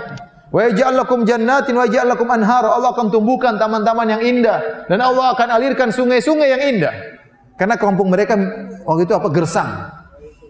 Malakum la tarjuna lillahi waqara. Kenapa kalian tidak mengagungkan Allah sebagaimana mestinya? Wa qad khalaqakum atwara. Padahal Allah telah menciptakan kalian dari tahapan demi tahapan. Mereka tidak mau beriman. Dan akhirnya mereka hanya mengejek Nabi Nuh alaihissalam. Tatkala Allah mengatakan kaum Nabi Nuh tidak akan lagi beriman kecuali yang sudah beriman, Allah menyuruh Nabi Nuh untuk bikin kapal, bikin bahtera. Maka mulailah Nabi Nuh bersama kaumnya bikin bahtera. Bayangkan mereka bikin kapal di tengah musim kemarau, tidak ada hujan sama sekali. Apa kata Allah Subhanahu wa taala? Wa yasna'ul fulka wa kullama marra alaihi mala'un min qaumi sakhiru min. Maka Nabi Nuh pun bikin bahtera. Setiap ada kaumnya yang lewat, ngejek. Setiap lewat ngejek, bayangkan. Tidak ada yang lihat, cuma diam-diam aja gitu, lewat diam-diam. Setiap lewat iseng ngejek. Ini menjengkelkan atau tidak? Menjengkelkan. Apa kata mereka? Nuh, ini musim kemarau, ngapain bikin kapal Nuh? Apa ada kapal berlabuh di atas daratan wahai Nuh? Gitu. Disebut oleh Ibnu Katsir. Mereka ngomong begitu. Wahai Nuh, ente bikin kapal, apa ada kapal berlabuh di daratan? Ente majnun ya Nuh. Gila ente. Nuh, ente sudah tidak dakwah lagi. Sekarang jadi tukang kayu Nuh. Setiap lewat pasti ngejek. Dan itu Nabi Nuh disebutkan bikin kapal lama. Ada yang mengatakan setahun bikin kapal. Jadi setahun diejek terus nggak berhenti. Nuh ente gini, lewat terus. Subhanallah. Nabi Nuh mengatakan apa? In taskharu minna fa inna naskharu minkum kama taskharun. Kalau kalian ngejek kami akan ngejek kalian suatu hari. Fa sawfa ta'lamuna may ya'ti 'adzabu yukhzihi wa yahilu 'alaihi 'adzabun muqim. Kalian akan tahu siapa yang akan didatangi oleh azab yang sangat pedih dan azab yang kekal. Mereka terus ngejek-ngejek Nabi Nuh. Akhirnya Nabi Nuh berdoa. Kata Allah dalam surat Al-Qamar, "Kadzabat qablahum qaumun Nuhin fakadzabu abnana wa qalu majnunun wasdujir." Sungguh sebelum mereka ada kaum Nabi Nuh yang mendustakan hamba kami, yaitu Nuh alaihissalam. Wa qalu majnunun wasdujir, kata mereka Nuh itu orang yang gila. Apa kata Allah? Fada'a rabbahu. Maka Nabi Nuh berdoa kepada Allah setelah diejek terus. Anni maghlubun fantasir. Ya Allah, aku telah dikalahkan oleh mereka, tolonglah aku. Mereka ngejek terus, ya Allah, tolonglah aku. Allah pun kabulkan doa Nabi Nuh. Fa fatahna abwaabas samaa'i bima'in munhamir. Kami pun buka pintu-pintu langit, maka langit mengeluarkan hujan yang sangat deras. Wa fajjarnal arda uyunan faltaqal ma'u al amrin qad qudir. Maka kami pun mengeluarkan air dari bumi, maka bertemulah antara air laut dengan air tanah sesuai dengan yang tidak ditakdirkan oleh Allah Subhanahu wa taala. Akhirnya tiba saatnya Allah turunkan azab. Kata Allah Subhanahu wa taala, "Hatta idza jaa amruna," sehingga tatkala tiba keputusan kami. "Wa faratan nur," dan sampai tungku mengeluarkan air. Jadi sebagian ulama mengatakan, Allah tidak mengatakan wa fajjarna uyunal ardi. Kalau kita terjemahkan secara tekstual, wa fajjarna uyunal ardi, kami pun mengeluarkan tadinya mata air yang kering, kami keluarkan air dari mata air tersebut. Allah tidak mengatakan demikian. Saya ulangi, Allah tidak mengatakan wa fajjarna uyunal ardi, kami curahkan, kami keluarkan air dari mata air yang ada di bumi. Tidak. Tapi Allah mengatakan wa fajjarnal arda uyunan, kami jadikan bumi sebagai mata air. Berarti air keluar mau dari mata air, bukan dari mata air semua keluar air. Karena Allah menjadikan bumi semuanya mata air. Sampai-sampai mata air di mana-mana, Allah mengatakan wa faratan nur, sampai tungku yang biasanya keluar api keluar air juga. Berarti sudah parah air di mana-mana. Air banyak dari bawah cepat, dari atas turun hujan, munhamir, kata Allah, air yang sangat banyak. Ya. Kemudian kata Allah, "Qul nahmil fiha min kullin zawjaini itsnaini wa ahlak." Kata Allah, kami pun perintahkan, wahai Nuh, angkatlah di atas kapalmu seluruh hewan yang jantan dan betina, sepasang-sepasang. Wa ahlak, dan bawa juga keluargamu, istri anak-anakmu bawa.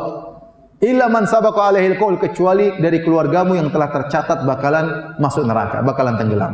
Wa man aman, dan angkat pula orang-orang yang beriman. Jadi 3 kata Allah.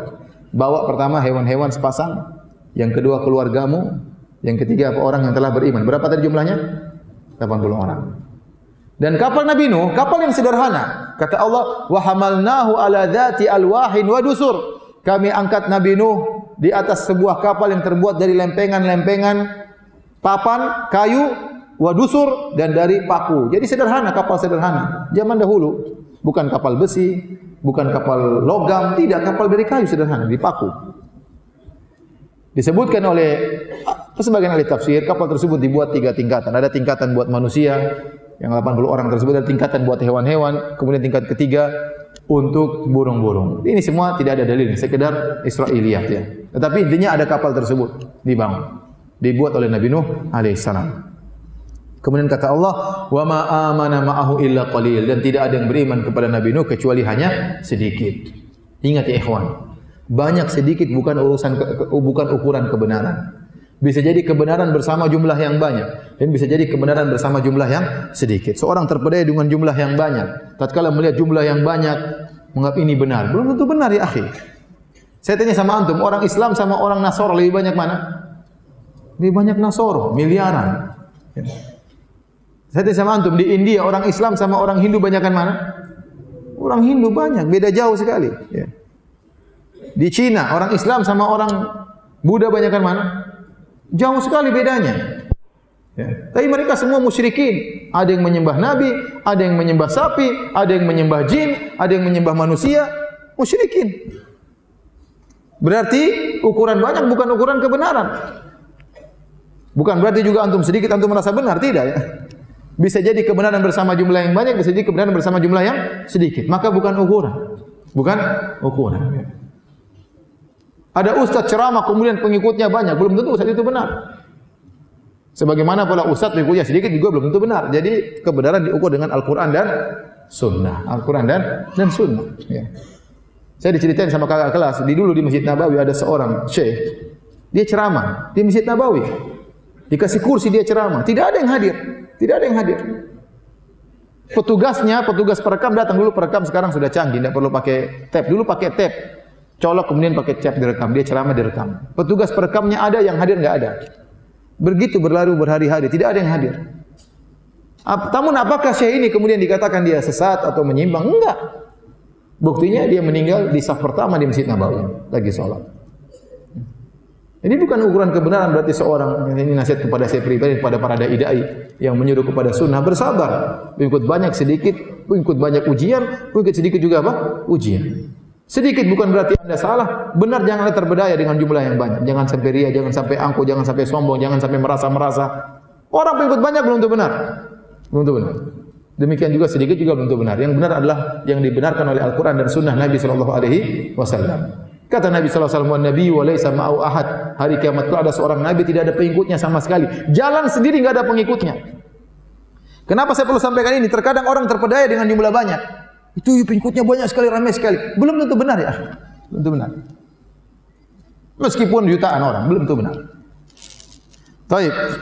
Yang beriman kepada Nabi Nuh, kata Allah, "Ma amana ma'ahu illa qalil."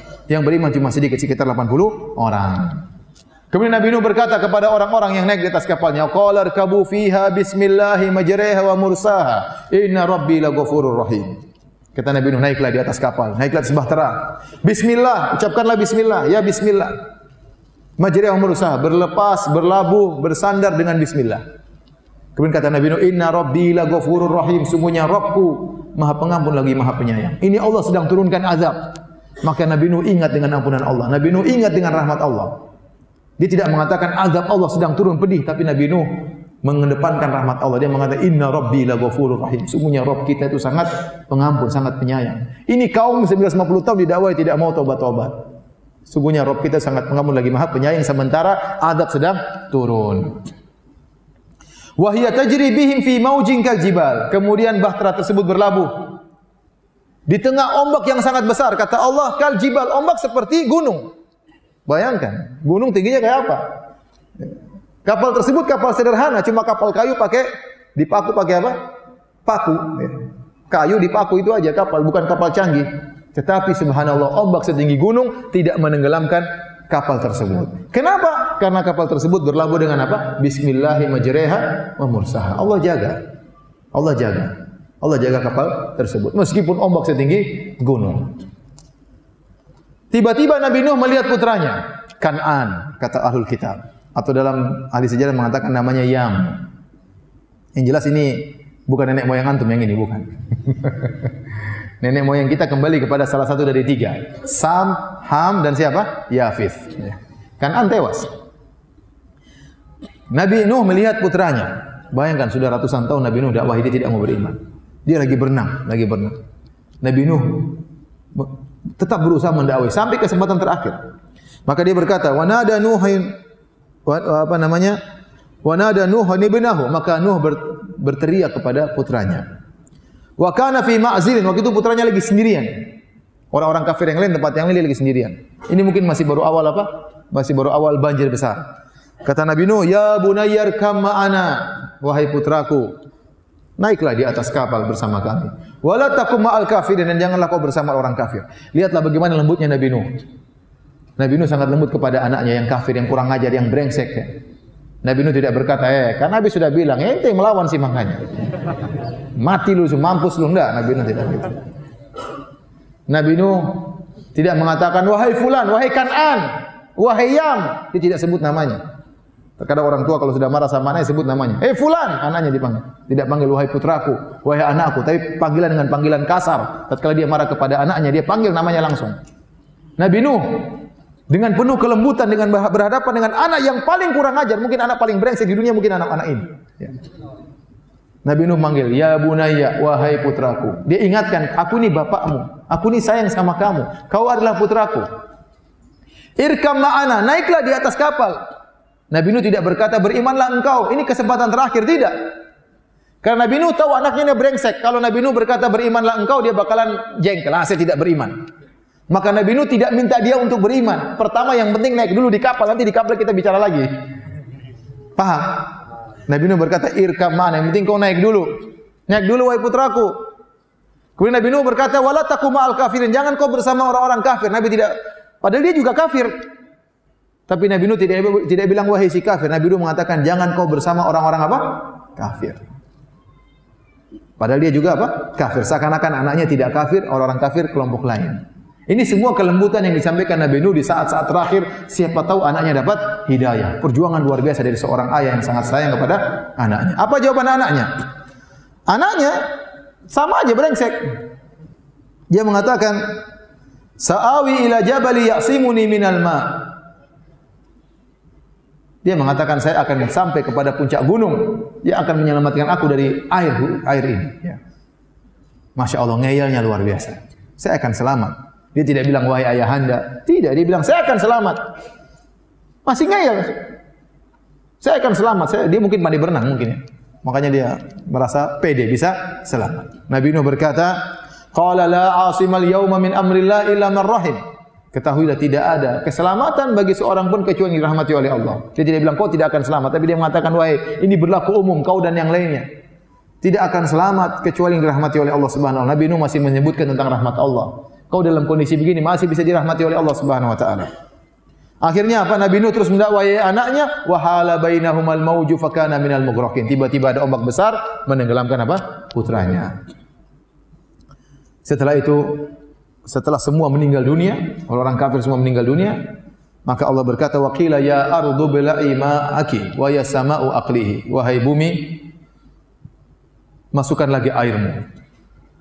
Maka air pun surut. Wa ya sama'u aqlihi. Wahai langit, berhentilah dari menurunkan hujan. Wa ghidhal ma, air pun surut, wastawat alal judi. Kemudian kapal tersebut bersandar di atas gunung Al-Judi. Entah di mana gunung, ada yang mengatakan di Turki, ada yang mengatakan di Irak, ada yang mengatakan negeri Syam, wallahu alam bisawab. Ya. Kemudian Nabi Nuh dengan penuh kesedihan, dia masih ingat anaknya. Dia masih berusaha. Kalau anak saya tidak selamat di dunia, semoga anak saya masih bisa selamat di akhirat. Maka dia berdoa kepada Allah. Wa nada Nuhu rabbahu, maka Nabi Nuh berdoa, faqala rabbi inna ibni min ahli. Ya Rabbku, sungguhnya putraku itu yang meninggal adalah anakku, termasuk dari keluargaku. Wa inna wa'dakal haq, dan kau telah berjanji dan janjimu benar. Kau tidak akan menyelisih janji. Kau berjanji bahwasanya engkau berjanji ya Allah akan menyelamatkan keluargaku. Ini ada dari keluargaku. Nuh menagih janji Allah. Padahal Allah dalam janjinya Allah berkata, illa man sabaqa alaihil qaul. Keluargamu selamat kecuali yang sudah ditakdirkan akan tenggelam.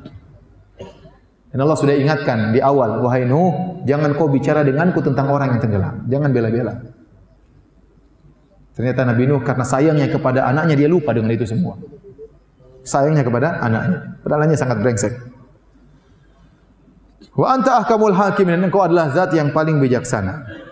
Apa kata Allah? Ya Nuh, innahu laisa min ahlik. Wahai Nuh, anakmu itu, Kan'an itu, Yam itu bukanlah dari keluargamu.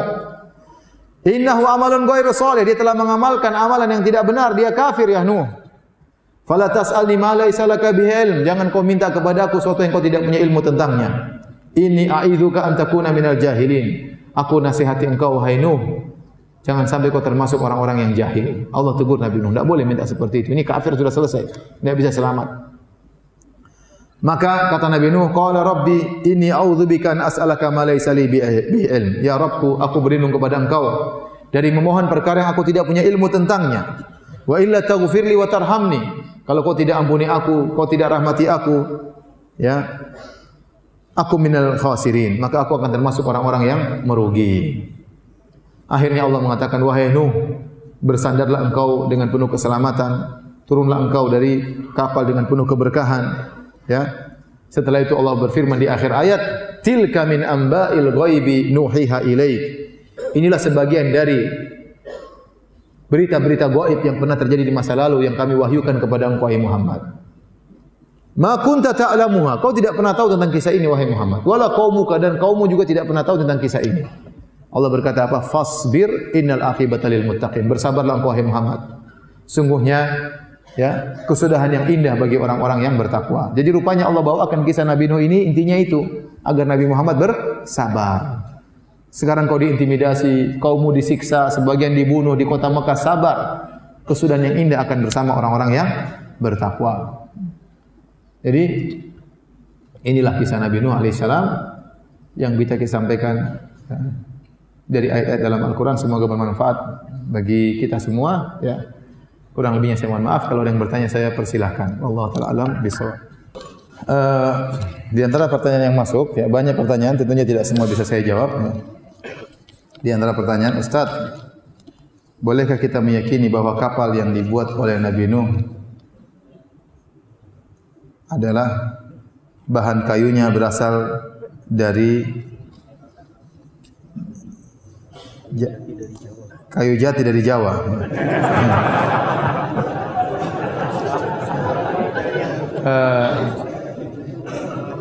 Enggak, kalau namanya keyakinan harus pakai dalil ya.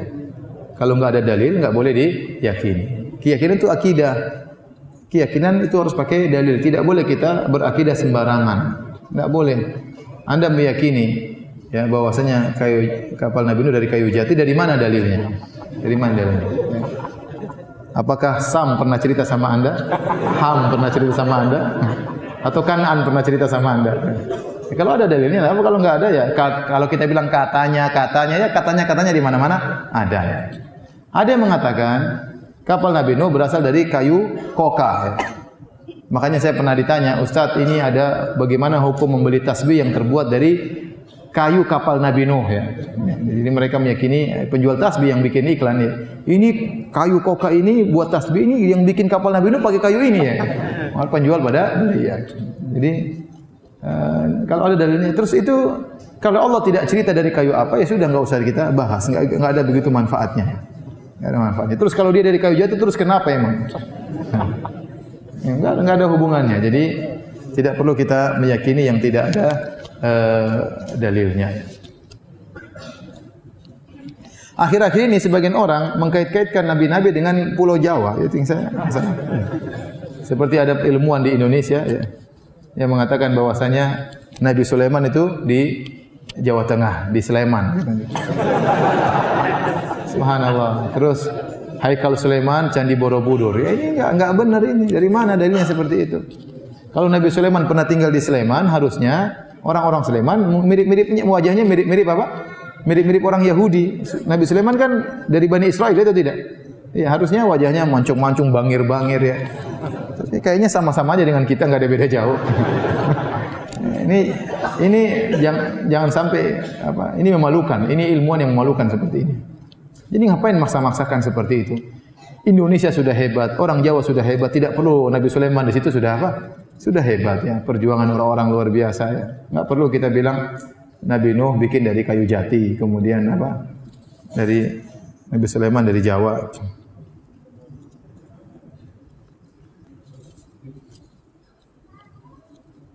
Bagaimana hubungannya tauhid dengan wanita yang berbakti kepada suaminya dan anak yang berbakti kepada orang tuanya? Apakah ada hubungannya?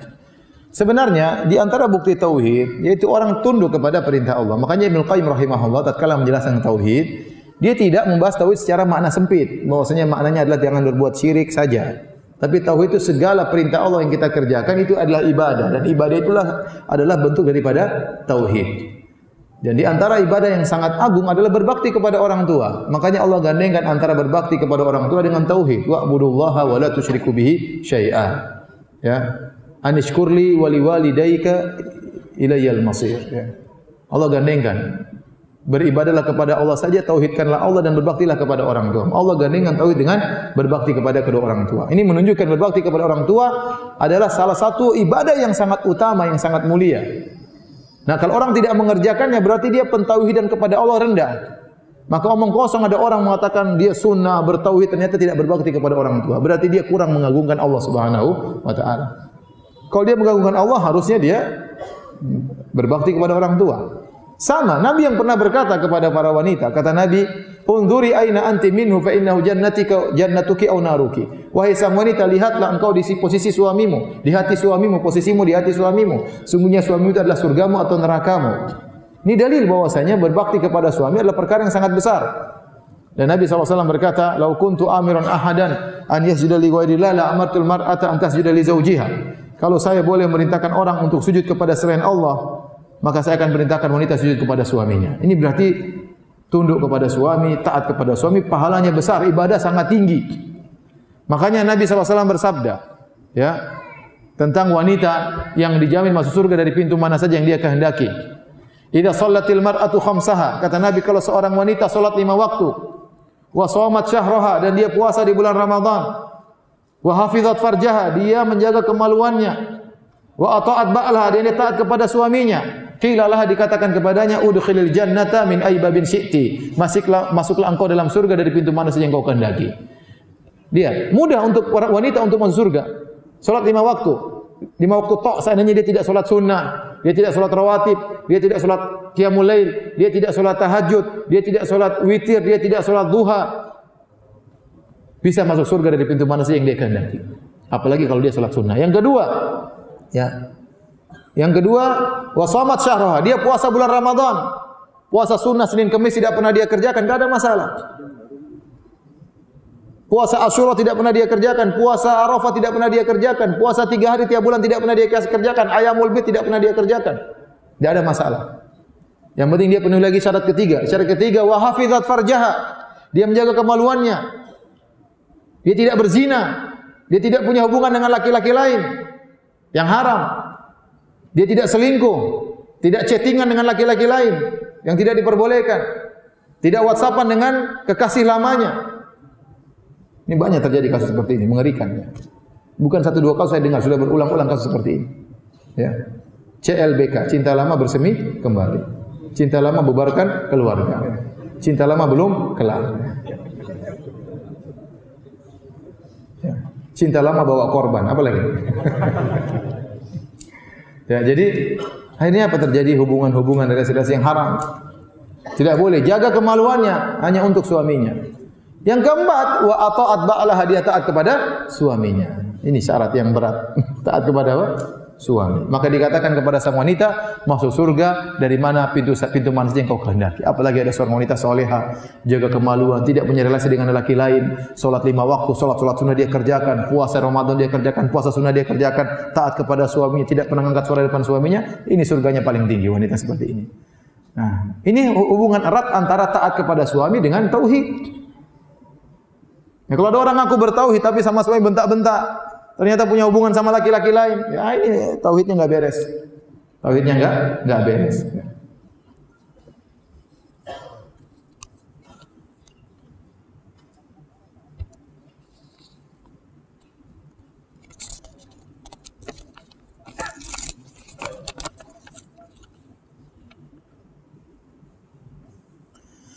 Maaf, pertanyaan saya melenceng dari topik. Pertama, bolehkah seorang istri menolak ajakan suami tanpa memiliki udzur syar'i? Jadi suaminya ngajak berhubungan kemudian ditolak tanpa udzur syar'i, enggak boleh. Ya. Nabi telah bersabda, "Idza da'a ar-rajul imra'atahu ila firashihi fa'abat fabata ghadban la'anatal malaikatu hatta tusbih." Dalam riwayat yang illa kana alladhi fis sama' sakhitan 'alaiha. Kata Nabi sallallahu alaihi wasallam, jika seorang suami mengajak istrinya untuk digauli di tempat tidurnya, lantas sang istri enggan untuk digauli oleh suaminya, maka suaminya pun tidur dalam kondisi marah, maka malaikat akan melaknat sang wanita sampai pagi hari.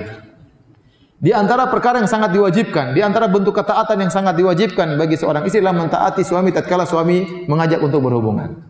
Kalau dia punya udzur syar'i, tidak ada masalah. Ya. Dia sakit atau dia sangat letih. Ya, tapi kalau enggak ada udzur syar'i, hanya tidak berhasrat misalnya, ya dia ciptakan hasrat tersebut. Sampaikan suami, tolong rayu saya supaya saya bisa berhasrat. Bagaimana caranya? Ya? Tapi menolak tanpa udzur syar'i enggak boleh. Dilaknat, dosa besar. Dilaknat oleh malaikat. Makanya dalam hal ini Nabi sangat menekankan, kata Nabi sallallahu alaihi wasallam, wa in kanat ala tanur, meskipun sang istri sedang bakar roti di tungku, kalau suaminya ngajak harus dia penuhi. Meskipun roti tersebut hangus enggak ada masalah. Ya. Para ulama sebutin meskipun rotinya hangus. Ini penjelasan para ulama, enggak ada masalah. Ya. Wa in kanat ala qatab, meskipun sang istri sedang berada di atas pelana onta mau berangkat, tiba-tiba suaminya ingin, maka turun dari ontanya, digauli dulu sama suaminya. Nanti belakangan. Ibarat kalau misalnya ada seorang wanita pergi ke pasar sudah pesan Gojek atau Grab atau yang lainnya, tahu-tahu suaminya berpikiran, sayang sini dulu, Grabnya suruh pergi bayar. Yang penting memenuhi syahwat suami. Apalagi zaman now ya, ibu-ibu sekalian rahmatillah subhanahu wa ta'ala. Sekarang syahwat di mana-mana beredar. Kalau dahulu di zaman Nabi dia mengatakan jika seorang lelaki kemudian terfitnah oleh seorang wanita, datangi istrinya. Itu padahal di zaman Nabi orang pada berjilbab, mungkin ada 1-2 aja yang tidak pakai jilbab, kemudian kelihatan tiba-tiba dia tergerak syahwatnya pergi kepada istrinya. Atau mungkin dilihat wanita pakai jilbab, meskipun pakai jilbab dia tergoda wanita lain, pulang ketemu istrinya. Nabi suruh segera pulang ke rumah istrinya untuk melampiaskan syahwatnya. Oleh zaman sekarang semuanya kelihatan di mana-mana. Di mana-mana. Kita aja mau ngisi pengajian aja lihat-lihat dulu macam-macam. Iya. Apalagi kalau ngisi pengajian luar negeri. Coba, saya tuh berapa kali pergi ke Amsterdam. Mau Amsterdam, wah rusak dulu baru ngisi pengajian Amsterdam. Naik di atas pesawat sudah ketemu dengan berbagai macam model, ya. Kemudian turun di Amsterdam ketemu orang wanita-wanita Eropa berbagai macam model, meskipun saya bawa istri ya. Ini mau ngisi pengajian aja kita maksiat dulu. Beneran. Ngisi di Melbourne, di Sydney, sama. Mau ngisi pengajian maksiat dulu, naik ketemu ini, wah sudah repot. Tapi bagaimana lagi? Makanya harus ada istri yang saya bawa ya, kalau enggak repot. Harus ada istri yang saya bawa, padahal istri saya cuma satu. Jadi, nah dalam kehidupan yang sekarang ini penuh fitnah, maka seorang wanita berusaha kalau suaminya lagi berhasrat, segera melayani sang suami. Tidak harus dia berhasrat, dia tahu ini kewajibannya. Dia tahu dia dapat pahala. Kalau dia melayani suaminya, pahalanya besar di sisi Allah Subhanahu wa taala. Kenapa? Karena Nabi menekankan, ini harus dikerjain. Ya. Kalau dia belum berhasrat, dia timbulkan hasrat pada dirinya ya, agar bisa melayani suaminya. Ya.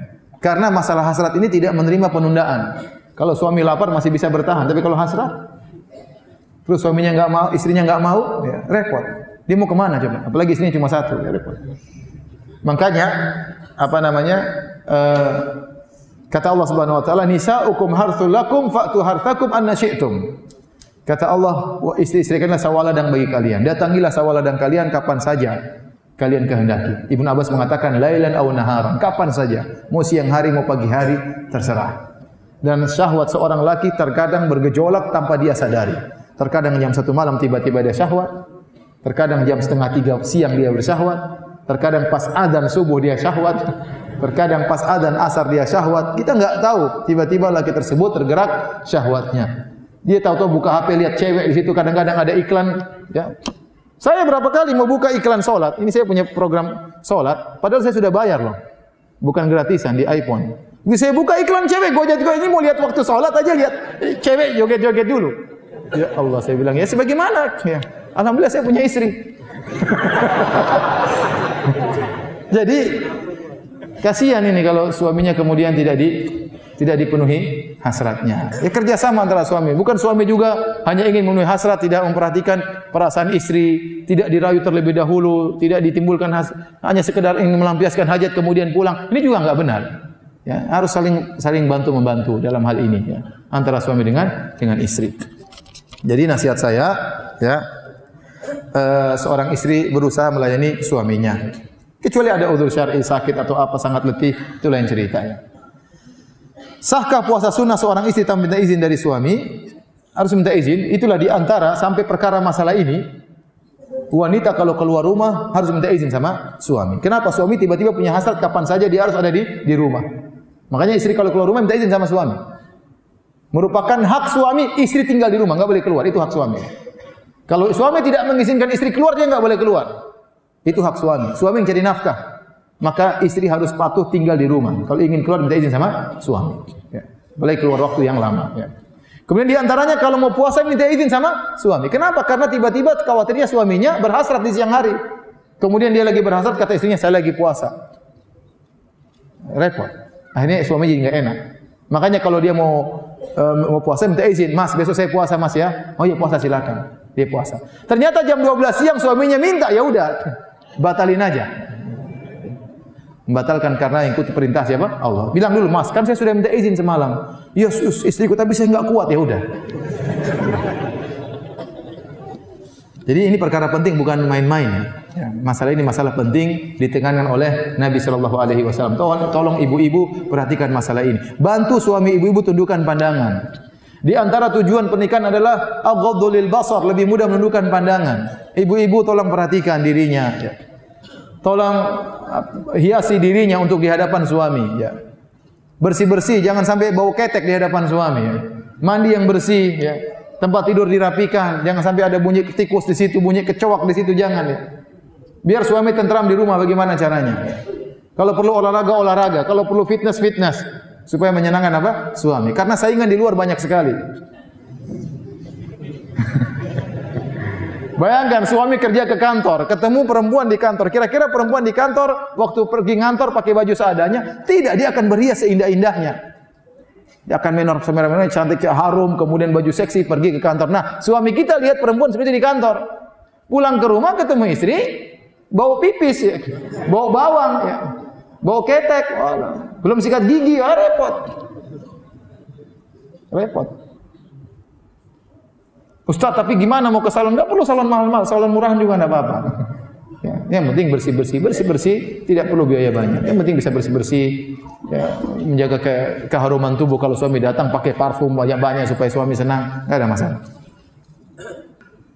Bagaimana pendapat Ustaz tentang film yang dibuat oleh orang barat, yaitu film Nabi Nuh? Saya enggak tahu, saya enggak pernah nonton.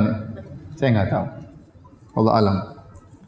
Tapi ya, apa sumber mereka? Tentu ceritanya itu tidak bisa kita benarkan. Ya, sumber mereka pasti bukan Al-Quran dan Sunnah. Ya, ceritanya. Ini pasti cerita dari sumber mereka. Ini ditambah-tambahin supaya terkesan lebih lebih dramatis dan lain-lainnya. Tidak usah dipercayai.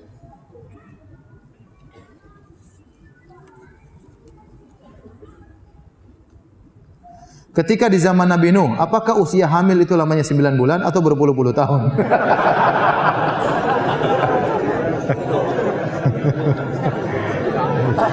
Allah alam, saya nggak tahu. Terus kalau ente tahu buat apa juga?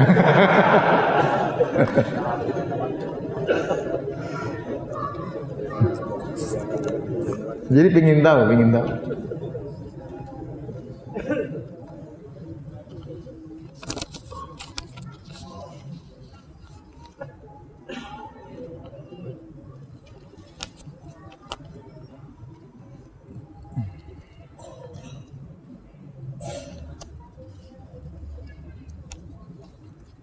Ustadz, anak ingin berpoligami. Ini mewakili banyak orang ya. Tapi istri anak melarang. Ini juga mewakili banyak orang. Padahal istri saya sudah ngaji sunnah. Mohon nasihatnya. Ya bersabar.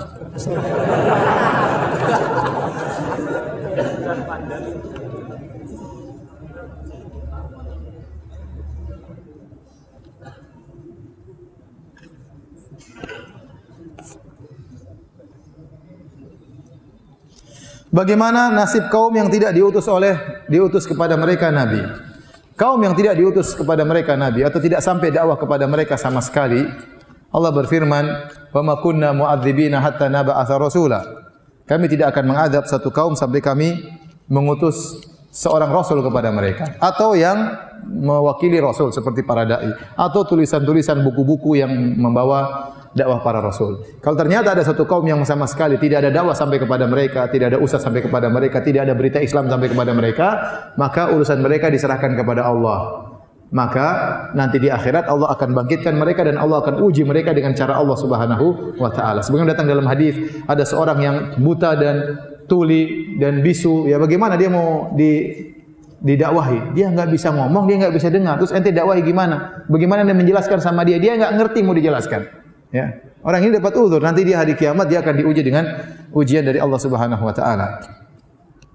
Ustaz, dalam dakwahnya Nabi Nuh banyak halangannya, demikian juga dakwah sunnah di sini. Ada dakwah sunnah yang kerjaannya menjelekkan ustaz sunnah yang lain karena tidak sepaham dengan mahawan mereka. Hobinya mentahdir, enggak kasih salam, kalau ketemu wajahnya mencu. Apa itu mencu? Mencu itu apa? Hah? Gini. Mencucu dan enggak kasih salam. Ya sabar, terus ente sabar. Ente belajar dakwah kisah Nabi Nuh supaya apa? Bersabar. Apalagi saudara-saudara kita yang sudah paham sunnah gituin kita, ya udahlah, doain aja semoga dia dapat apa? Hidayah. Enggak usah ente mencu juga sama dia, enggak usah. Ya udah kasih salam ya sudah, enggak apa-apa. Enggak apa-apa, ya, sudah sabar ya. Enggak usah ikut-ikutan ya. Waktu kita cuma sebentar, hidup kita cuma sebentar ya. Kita mikirin orang seperti itu hanya kebahagiaan kita bisa terganggu ya. Masih banyak urusan kita yang bermanfaat, ngurusi anak, ngurusi istri. Kalau tidak mau didakwahi masih banyak orang yang mau didakwahi ya. Jangan terlalu pedulikan, jangan terlalu digubris ya. Dakwah jalan terus. Baik, demikian saja kajian kita yang saya sampaikan pada kesempatan ini, kurang lebih saya mohon maaf. Yang benar datang dari Allah Subhanahu wa taala, yang saya dari pribadi saya sendiri, semoga Allah ampuni dosa-dosa kita. Kita tutup kafaratul majelis. Subhanallahi bihamdik, asyhadu an la ilaha illa anta, astaghfiruka wa atubu ilaik. Assalamualaikum warahmatullahi wabarakatuh.